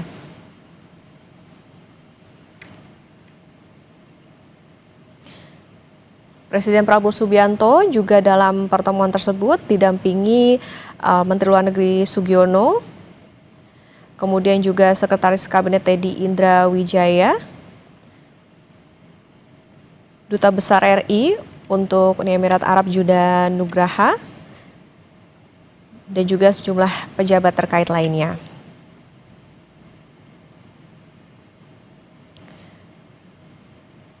Pertemuan ini dilaksanakan di momen Ramadan yang tentunya semakin memperkuat nuansa persaudaraan antar kedua pemimpin, di mana dalam pertemuan tersebut juga terlihat Presiden Prabowo Subianto juga sempat melaksanakan ibadah sholat maghrib bersama dengan juga rombongan. Kemudian juga digelar dialog yang berlanjut dalam pertemuan yang diperluas untuk membahas sejumlah agenda strategis tentunya, dari mulai penguatan kerjasama energi, investasi, hingga kemitraan ekonomi masa depan. Dan diharapkan tentunya dalam pertemuan tersebut menegaskan komitmen kedua negara dalam memperdalam kolaborasi yang saling menguntungkan tentunya dan berorientasi jangka panjang. Dan inilah, Saudara, visual yang Anda saksikan di layar kaca. Presiden Prabowo Subianto baru tiba di tanah air usai lawatan dari luar negeri.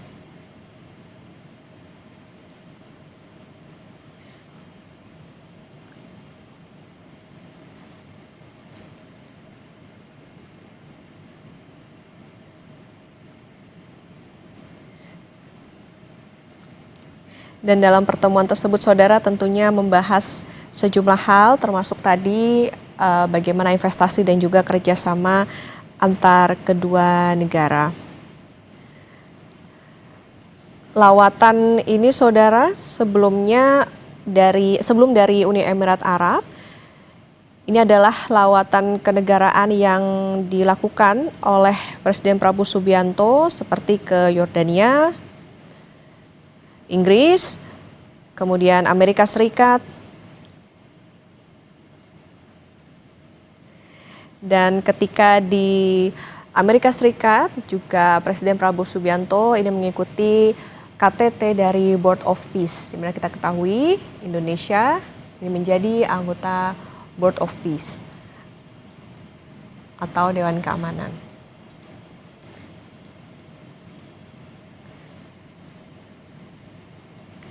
Dan inilah visual, Saudara, yang bisa Anda saksikan. Nanti kita menunggu Presiden Prabowo Subianto turun dari pesawat setelah tadi mendarat sekitar pukul 8.30 waktu Indonesia Barat di Pangkalan TNI AU Halim Perdana Kusuma, Jakarta. Setelah lawatannya dari Uni Emirat Arab bertemu dengan Presiden Sheikh Mohammed bin Zayed Al Nahyan atau MBZ untuk memperkuat kerjasama kedua negara. Sebelumnya, Presiden Prabowo Subianto itu tiba pada Kamis tanggal 26 Februari waktu setempat di Bandar Udara Presidential Flight Abu Dhabi pada Rabu sore waktu setempat dengan menggunakan pesawat Garuda Indonesia 1.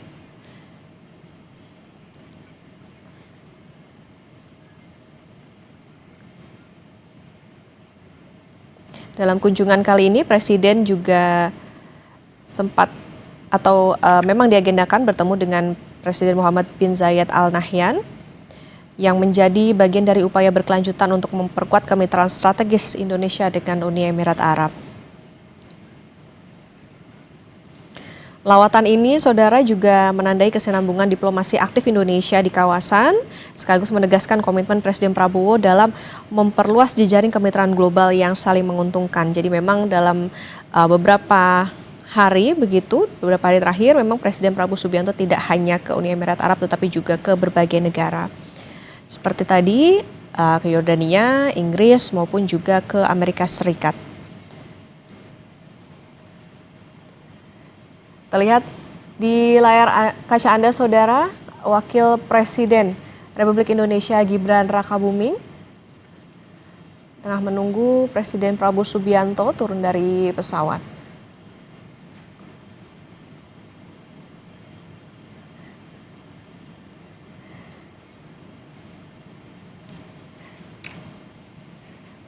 Tidak hanya Wakil Presiden, tetapi juga terlihat Menteri Pertahanan Syafri Syamsuddin juga menunggu Presiden Prabowo Subianto untuk turun dari pesawat, tentunya usai lawatan dari Uni Emirat Arab.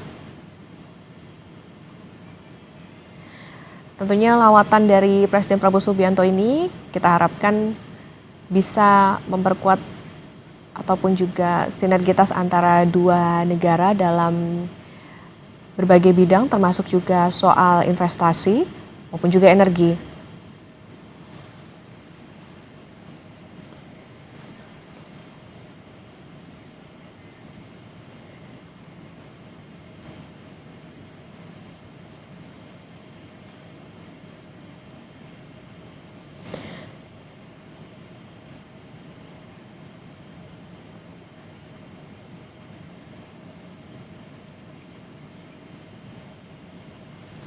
Sebelumnya, saudara, dalam kunjungan Presiden dan bertemunya Presiden Prabowo Subianto dengan Presiden Uni Emirat Arab Mohammed bin Zayed Al Nahyan, ini juga disampaikan oleh Sekretaris Kabinet Teddy Indrawijaya bahwa suasana pertemuannya ini sungguh hangat dan juga penuh keakraban, dan Presiden MBZ juga secara langsung menyampaikan komitmen Uni Emirat Arab untuk meningkatkan investasinya di Indonesia. Tentu diharapkan akan saling menguntungkan, bahwa memang dengan peningkatan kerjasama, Indonesia juga dipandang sebagai mitra strategis utama di Asia Tenggara, terutama dalam bidang energi, infrastruktur, dan pengembangan ekonomi di masa depan. Dalam kesempatan itu juga masih disampaikan oleh Seskap Teddy Indrawijaya bahwa Presiden Prabowo menyambut baik komitmen dan menegaskan kesiapan Indonesia untuk terus memperkuat iklim investasi yang kondusif dan berkelanjutan.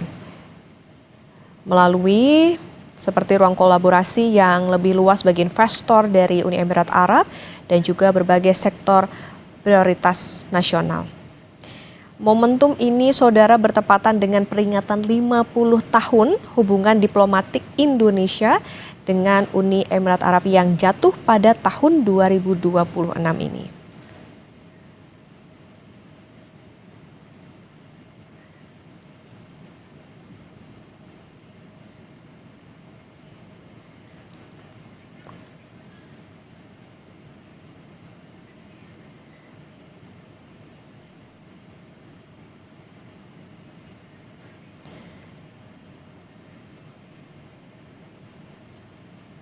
Dan sebelumnya, saudara, Presiden Prabowo Subianto juga bertemu dengan pemimpin Yordania.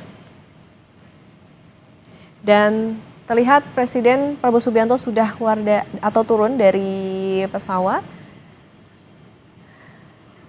dan juga disambut oleh sejumlah pejabat negara.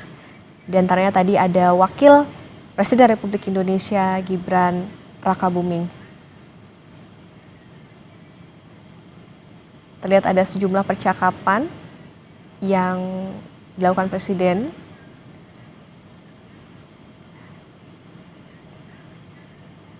Dan tadi setelah menyapa sejumlah pejabat yang sudah menunggu kedatangan dari Presiden, terlihat di layar kaca Anda bahwa Presiden langsung meninggalkan Pangkalan TNI AU Halim Perdana Kusuma.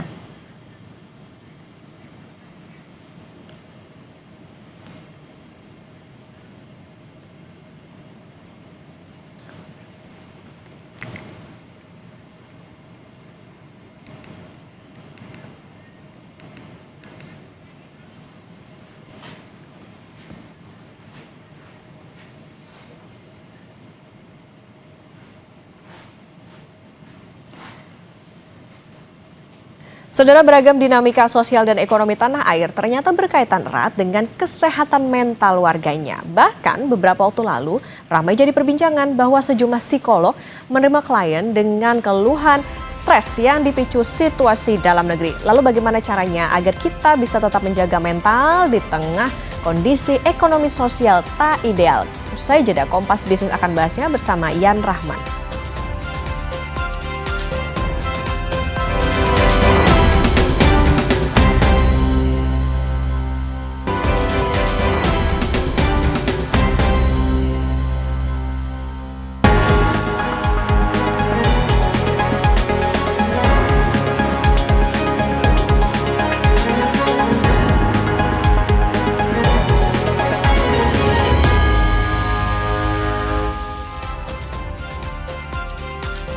Saudara, Anda menyaksikan Kompas Bisnis bersama saya Yan Rahman. Ada informasi, saudara, ini tekanan terhadap fiskal Indonesia kian menjadi sorotan lembaga pemeringkat global.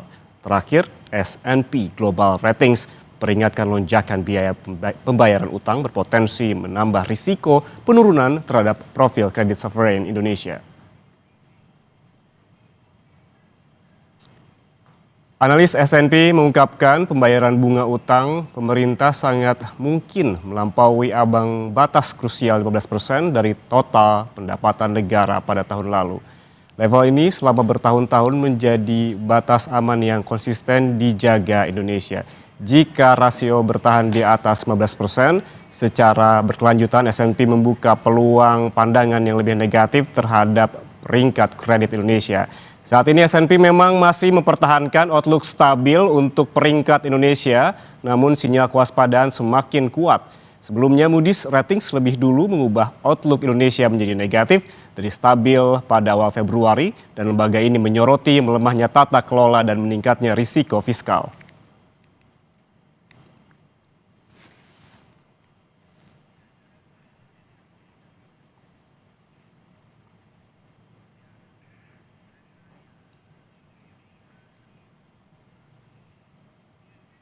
Saudara, beragam dinamika sosial dan ekonomi tanah air yang terjadi akhir-akhir ini ternyata berkaitan erat dengan kesehatan mental warganya. Beberapa waktu lalu ramai jadi perbincangan bahwa sejumlah psikolog menerima klien dengan keluhan stres yang dipicu situasi dalam negeri. Psikolog pun menyebut isu struktural dalam negeri ternyata memiliki kaitan erat dengan kondisi psikologis individu. Karena belakangan muncul fenomena klien dengan keluhan mental menyadari sumber tekanan mereka sebagai warga negara. Lalu bagaimana komentar warga? Kita dengarkan berikut ini, saudara. Ngerasa stres nggak sih, Mas, atau kepikiran sama kondisi Indonesia saat ini? Obviously ya kepikiran banget sih. Kayak nanti gimana ya ke depannya Indonesia nih, kayak apakah nanti utangnya akan terus tambah atau gimana, apakah akan membaik gitu. Sebenarnya kita nggak akan tahu ya gitu. Lihat kondisi sosial, politik, ekonomi Indonesia dalam negeri saat ini mempengaruhi mental nggak sih, Kak? Bikin stres nggak? Mempengaruhi banget sih, karena sekarang kan banyak banget di berita-berita media sosial yang kayak ngungkapin tentang kondisi ekonomi, politik yang kurang bagus sih kayaknya ya untuk kita, apalagi Gen Z, apalagi masyarakat sekarang ini sih. Oh, kalau memang melihat dari kondisi Indonesia yang sekarang yang serba ada macam-macamnya ya. Cuman untuk berhubungan langsung ke mentalnya, menurut aku pribadi sih ya, itu enggak yang gimana ngaruh sih ya. Karena berhubung di kita ini ya, mungkin yang di Gen Z ini juga, yang masih sekitaran ya SMA kuliah awal lah ya, itu masih di ranahnya sekolah dan lingkungan mereka lah. Sebenarnya lumayan kena ke stres sendiri, cuman nggak yang gimana dibawa ini terlalu larut, stres larut, karena bisalah disiasatin gitu. Kalau sampai konsul ke psikolog sih mungkin belum sejauh itu ya, cuma kebanyakan sih mungkin ngobrol sama teman-teman kayak ini gimana sih, ini gimana ya kira-kira baik itu seperti apa, atau juga perbanyak literasi juga. Ini sebenarnya yang terbaik itu seperti apa sih seharusnya kebijakan yang diambil gitu. Tapi kalau untuk sampai ke psikolog kayaknya belum sejauh itu deh. Saudara, bukan hanya itu, Kompas TV juga sempat membuat polling melalui akun media sosial Instagram Kompas TV yang bertanya, melihat situasi ekonomi, sosial, dan politik, apakah Anda merasa kena mental? Yang menjawab iya, sudah kena mental mendominasi sebesar 64%. Yang menjawab tidak, semua baik-baik saja, ada 24%. Dan yang ragu ada 12%. Polling ini diikuti sebanyak 89 responden.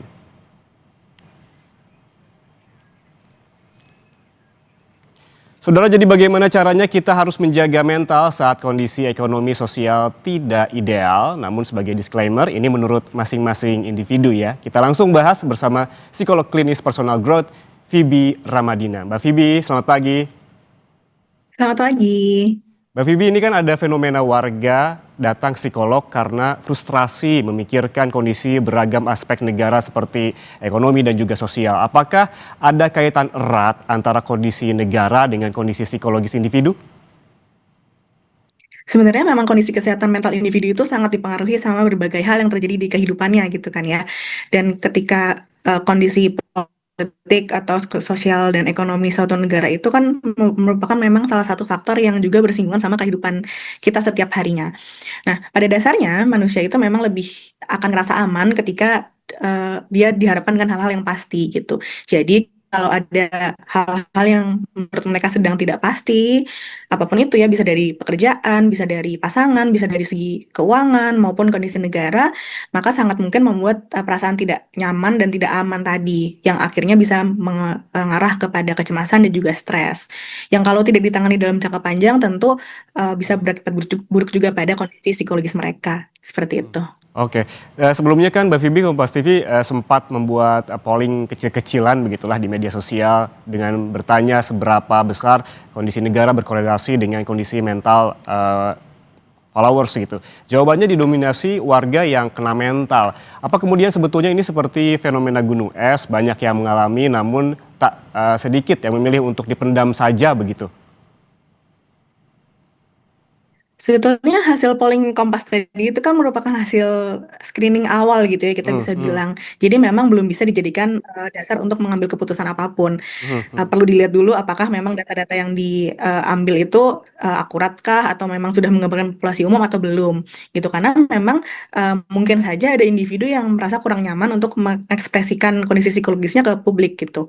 Karena kan kadang ada juga stigma dari masyarakat ya tentang mental health yang menganggap kalau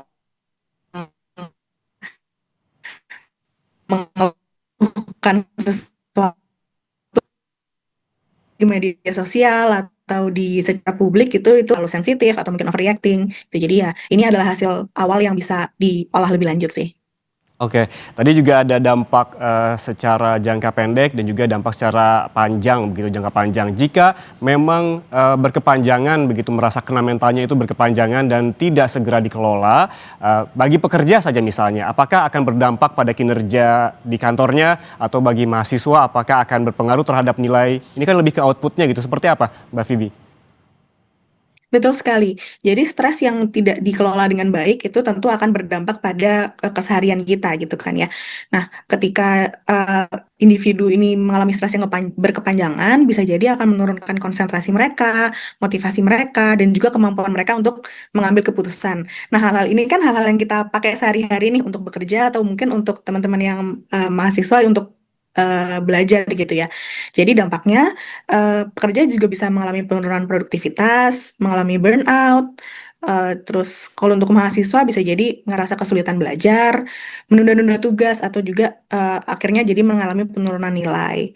Nah, sebetulnya selain itu juga bisa mempengaruhi ke kehidupan sosialnya, karena terkadang stres yang berkepanjangan juga bisa membuat menarik diri dan juga jadi membatasi interaksi sama orang-orang di sekitarnya. Seperti itu. Kan sempat jadi perbincangan nih Mbak Phoebe bahwa ada psikolog begitu setelah bertahun-tahun ini baru kali ini menerima klien dengan kondisi alasannya karena kebijakan negara gitu. Ini menjadi stresor. Dalam kondisi dan juga gejala-gejala seperti apa sebaiknya seseorang harus mempertimbangkan berkonsultasi ya mau ke psikolog aja lah. Gejala-gejala seperti apa yang muncul agar seseorang sebaiknya berkonsultasi ke psikolog? Baik, jadi bantuan dari tenaga profesional seperti psikolog klinis itu jadi perlu diakses ketika keberfungsiannya kita sudah terganggu gitu dalam menjalankan kehidupan sehari-hari. Misalnya ketika kita udah punya pikiran yang ganggu terusan muncul, merasakan sulit tidur, atau mungkin udah ada perubahan nafsu makan, jadi pengen makan terus atau nggak pengen makan sama sekali. Dan juga mungkin ada perasaan putus asa. Terlebih lagi kalau gejala ini munculnya secara terus-menerus dan membuat si individu ini jadi sulit untuk menjalankan tanggung jawabnya di berbagai lini hidupnya gitu ya, di pekerjaan, di akademis, sama di hubungan sosialnya. Apabila terus dibiarkan ada dampak psikologis risikonya jika dibiarkan akan seperti apa Mbak Phoebe? Tentu ada. Jadi jika dibiarkan maka jika dipendam dalam waktu lama gitu ya, ini bisa menyebabkan burnout dan juga meningkatkan masalah risiko kesehatan mental yang lebih serius seperti gangguan kecemasan dan juga depresi. Nah, selain mempengaruhi kondisi kesehatan mental, stresor ini juga bisa mempengaruhi kondisi fisik kita gitu. Jadi ada gangguan-gangguan fisik yang kadang muncul ketika kita stres, misalnya gangguan lambung, gangguan pencernaan, sakit kepala, nyeri otot, seperti itu. Nah, kalau ini tidak ditangani secara sungguh-sungguh ya tentu akan berdampak ke aspek kualitas hidup kita juga ya. Kalau tadi kita berbicara soal dampak-dampaknya, kemudian kita bergerak ke solusinya. Kebanyakan kan sumber dari rasa tidak berdaya, putus asa, dan juga kecewa yang menimbulkan kelelahan secara emosional. Sebaiknya apa yang perlu dilakukan agar perasaan semacam ini tidak terus berkembang? Betul, jadi untuk mencegah kelelahan emosional sebetulnya ada beberapa hal yang bisa dilakukan sama individu gitu ya. Salah satu yang utama adalah fokus pada hal-hal yang memang berada dalam kendali kita. Misalnya kita bisa bangun rutinitas yang memang seimbang, jam tidurnya cukup, nutrisinya cukup, terus kita juga menyelipkan waktu untuk self-care, untuk melakukan hal-hal yang kita senangi gitu ya. Terus juga membatasi konsumsi berita. Dengan kita fokus sama hal-hal yang memang ada di kendali kita, itu akan membantu biar energi kita nggak habis untuk memikirkan hal-hal yang di luar kendali. Seperti itu. Oke, berarti fokus terhadap hal-hal yang bisa kita kendalikan dan juga membatasi juga akses untuk melihat informasi-informasi yang negatif begitulah. Menurut Anda apakah pada akhirnya ini media sosial turut andil membuat seseorang merasa frustrasi karena kan di media sosial ini banjir informasi, apa digital minimalism ini penting untuk dilakukan? Ya media sosial itu kan sekarang sangat cepat gitu ya dalam menyebarkan informasi dan juga ada algoritma yang membuat konten yang kita lihat itu jadi serupa nih. Jadi kadang kalau misalnya kita lihat berita yang negatif, habis itu yang muncul berita-berita negatif terus-terusan gitu. Nah ini memang berpotensi membuat individu ngerasa kewalahan atau overstimulated. Makanya digital minimalism tadi memang menjadi penting gitu. Kita perlu untuk bisa membatasi waktu menelah berita di media sosial. Kita juga selain itu perlu untuk bisa memilih sumber informasi yang kredibel. Jadi jangan sampai karena kita overload informasi terus kita malah mencerna hoax dan jadi bikin kita semakin cemas gitu. Baik, ini kan biasanya gawai ataupun ponsel lah kita katakan seperti itu, HP bukan hanya jadi sumber berbagai macam informasi yang membuat stres, tapi jadi sumber hiburan juga. Ini seperti dua sisi mata uang yang saling berseberangan begitu. Bagaimana ini menjembataninya? Betul, makanya tadi penting untuk bisa memilah informasi yang kita cerna dan juga channel informasinya. Jadi misalnya kita udah cukup stres gitu ya untuk melihat berita-berita yang muncul, kita bisa cari sumber lain yang menyediakan konten-konten hiburan. Jadi biar informasi yang kita dapatkan itu seimbang dan juga nggak semuanya membuat kita semakin cemas gitu. Oke, kita balik lagi ke permasalahannya dan juga solusinya. Kan negara dan warga merupakan hal yang tidak bisa dipisahkan, satu kesatuan. Jadi solusinya bagaimana agar paling tidak bisa mengurangi rasa frustrasi begitu? Betul. Jadi memang secara umum stres itu kan dipengaruhi oleh beberapa faktor gitu ya. Jadi yang pertama penting untuk dilakukan adalah untuk mengidentifikasi dulu saat ini sebenarnya faktor stresor yang lagi paling dominan dalam diri kita itu apa. Jadi itu bisa mengarahkan kita untuk menentukan strategi coping yang lebih tepat dan efektif. Nah, secara umum, mungkin secara personal ada beberapa hal yang bisa dilakukan. Yang pertama adalah menjaga rutinitas positif seperti yang tadi sudah dijelaskan gitu ya. Kemudian kita juga bisa mengambil keputusan yang memang selaras sama nilai-nilai yang kita yakini gitu. Nah, hal ini tuh penting karena biar kita ingat bahwa sekecil apapun langkah yang kita ambil, baik dari cara kita berpikir, bersikap, maupun mengambil keputusan, itu merupakan bagian dari kontribusi kita terhadap lingkungan gitu. Oke, Mbak Phoebe kan ini... Selain itu, silakan. ya, selain itu secara kolektif kita juga penting untuk terus punya komunitas yang suportif juga ya, dan juga melibatkan diri dalam kegiatan yang positif. Jadi ini untuk mengingatkan kita juga bahwa meskipun ada situasi yang terasa sangat besar dan di luar kendali, kita sebenarnya tetap punya daya untuk mengambil kendali atas kehidupan kita dan mengambil dampak-dampak yang bisa kita kontrol gitu. Apakah ini artinya perlu ruang tersendiri begitu agar orang-orang dengan kondisi yang sama saling bertemu dan juga saling terhubung agar tidak merasa sendiri mengalami tekanan yang serupa?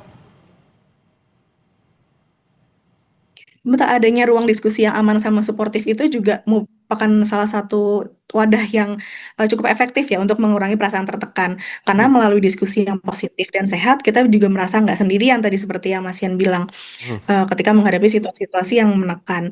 Jadi rasa beban emosionalnya juga akan lebih ringan. Tapi perlu diingat juga kalau misalnya ruang diskusi yang kita ikuti itu justru jadi ajang berbagi berita yang negatif tanpa arah atau solusi, itu mungkin hanya akan memperkuat rasa marah dan putus asa kita gitu. Jadi kita perlu milih-milih juga nih, kira-kira ruang diskusi apa ya yang cukup konstruktif untuk kita dan juga arahnya mencari solusi bersama gitu. Berarti emang harus dipersiapkan dari awal begitu ya, apa yang mau kita diskusikan jangan sampai memperparah kondisi begitu. Tadi sempat disebutkan juga soal habit apa sih yang perlu dibangun agar seseorang ini tidak terlalu fokus terhadap hal-hal negatif yang ujung-ujungnya mempengaruhi ataupun mengganggu kesehatan, apakah dengan berolahraga atau mendengarkan musik, apa yang bisa dilakukan? Betul sekali, tadi berolahraga, mendengarkan musik itu adalah hal-hal yang memang bisa kita lakukan untuk menjaga kesehatan mental kita gitu ya. Nah selain itu kita juga lagi-lagi perlu untuk memilah secara bijak gitu ya konten yang kita terima agar kita nggak justru semakin cemas berlebih karena berita-berita yang belum tentu benar gitu. Selain olahraga, kita juga perlu menjaga nutrisi kita biar tetap optimal. Kemudian kita juga bisa latihan mindfulness namanya. Jadi kita fokus pada hal-hal yang memang terjadi saat ini. Cara-caranya nanti teman-teman di rumah bisa googling juga tentang latihan pernafasan, grounding, dan juga latihan mindfulness lain. Selain itu, kita juga bisa melibatkan diri kegiatan sosial yang positif gitu ya. Jadi biar pikiran kita itu tidak hanya terfokus pada berita-berita negatif, tapi juga pada aspek-aspek kehidupan yang positif. Oke, banyak yang bisa dilakukan seperti tadi kegiatan sosial yang positif, berolahraga, mendengarkan musik, ataupun menjalankan hobi-hobi harian agar tidak terlalu fokus terhadap hal-hal negatif yang ujung-ujungnya mengganggu bukan hanya kesehatan mental, juga kesehatan fisik. Terima kasih atas waktunya bersama kami, Phoebe Ramadina, psikolog klinis personal growth. Sehat selalu. Terima kasih. Saudara, jangan kemana-mana, Kompas Bisnis akan kembali sesaat lagi, tetaplah bersama kami.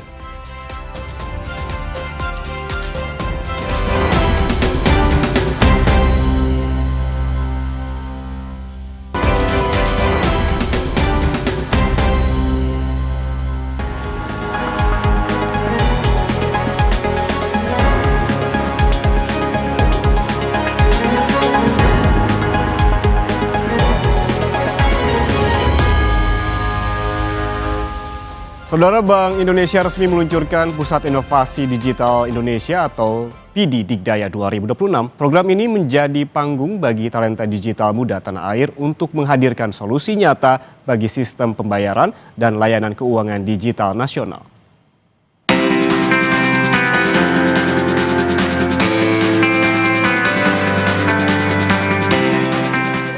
Bank Indonesia menilai perkembangan infrastruktur data, sistem pembayaran digital hingga teknologi machine learning membutuhkan sumber daya manusia yang kuat dan terstandar. Dengan dihelatnya acara Pusat Inovasi Digital Indonesia, Bank Indonesia menargetkan lahirnya inovator baru yang siap menjawab kebutuhan industri dan kementerian lembaga.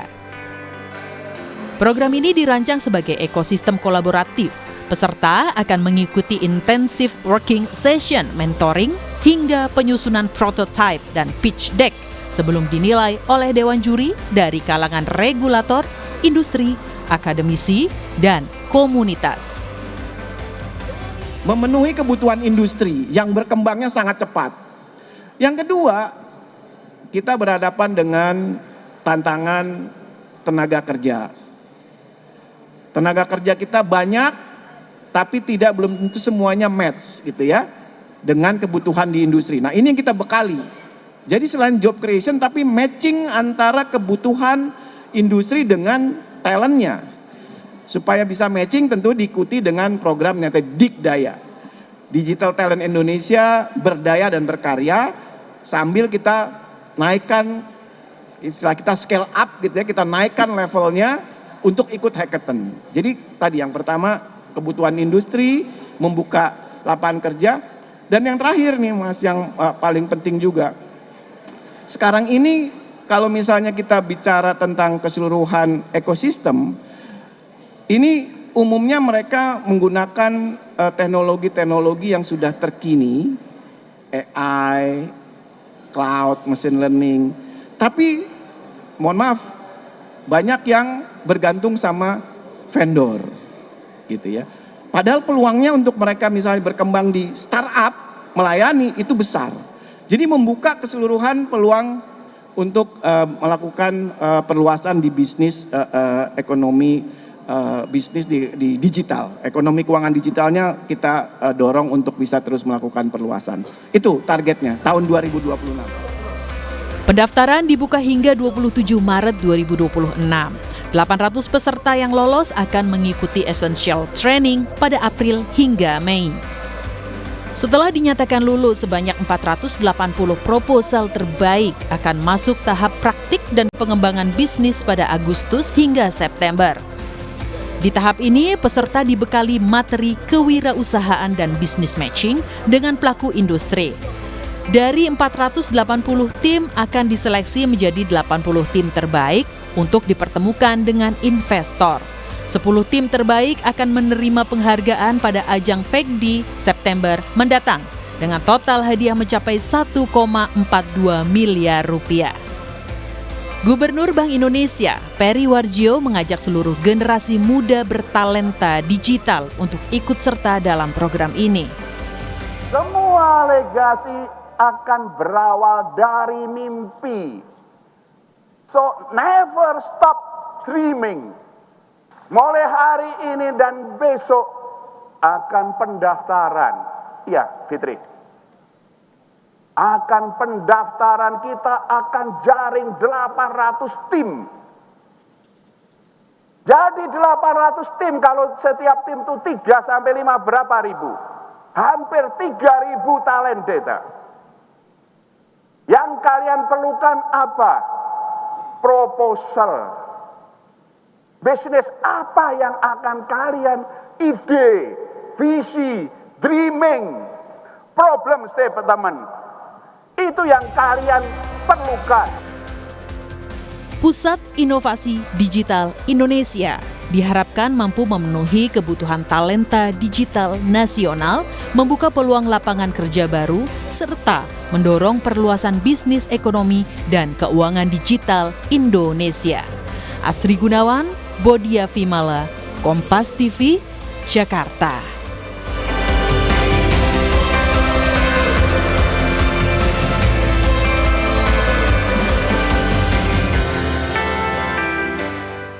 Saudara, jangan kemana-mana, seusai jeda Sapa Indonesia Pagi akan kembali dengan informasi. Kerry Adrianto Riza, anak Riza Khalid, divonis 15 tahun penjara dan uang pengganti kerugian sebesar 2,9 triliun lebih. Vonis terkait kasus korupsi tata kelola minyak mentah dan produk kilang periode 2018-2023.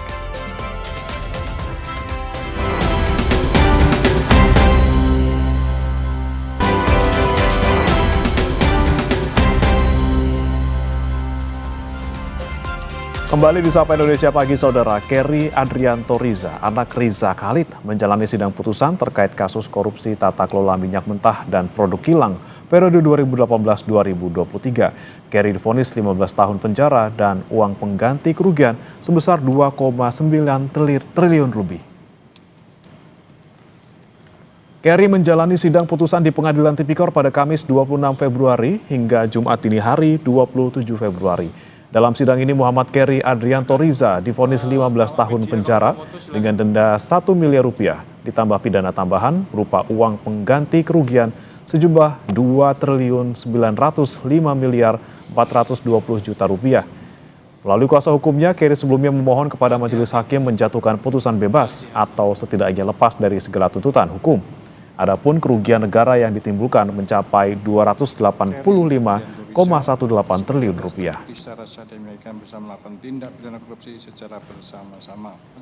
Satu, menyatakan terdakwa Muhammad Kerry Adrianto Riza tersebut di atas terbukti secara sah dan meyakinkan bisa melakukan tindak pidana korupsi secara bersama-sama sebagaimana dalam dakwaan primer penuntut umum.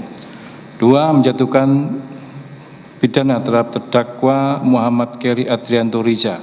Oleh karena itu, dengan pidana penjara selama 15 tahun dan pidana denda sejumlah 1 miliar rupiah yang harus dibayar dalam jangka waktu 1 bulan dan dapat diperpanjang dalam paling lama 1 bulan sejak putusan berkekuatan hukum tetap.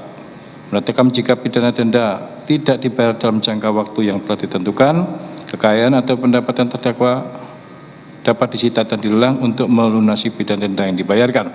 4, dalam hal hasil penyitaan dan pelelangan kekayaan atau pendapatan tidak cukup atau tidak memungkinkan untuk dilaksanakan, pidana denda yang tidak dibayar tersebut diganti dengan pidana penjara selama 190 hari.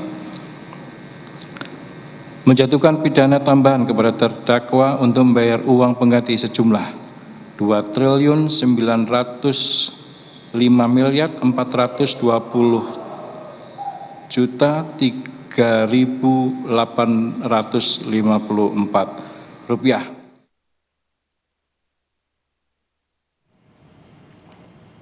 Jangan beranjak, Saudara. Sapa Indonesia Pagi masih akan kembali usai jeda berikut.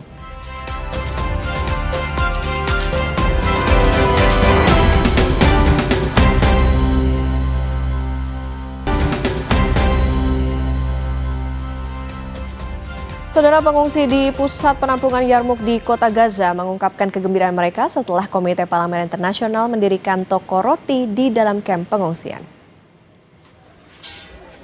Rekaman video menunjukkan pengungsi memanggang roti di toko roti yang didirikan di samping tenda pengungsian. Roti ini kemudian dibagikan secara gratis, membantu pengungsi untuk mendapatkan makanan selama Ramadan. Selama ini, pengungsi di Gaza mengaku kesulitan makanan sejak perang dimulai dan harus berpindah-pindah karena tempat tinggal mereka telah hancur.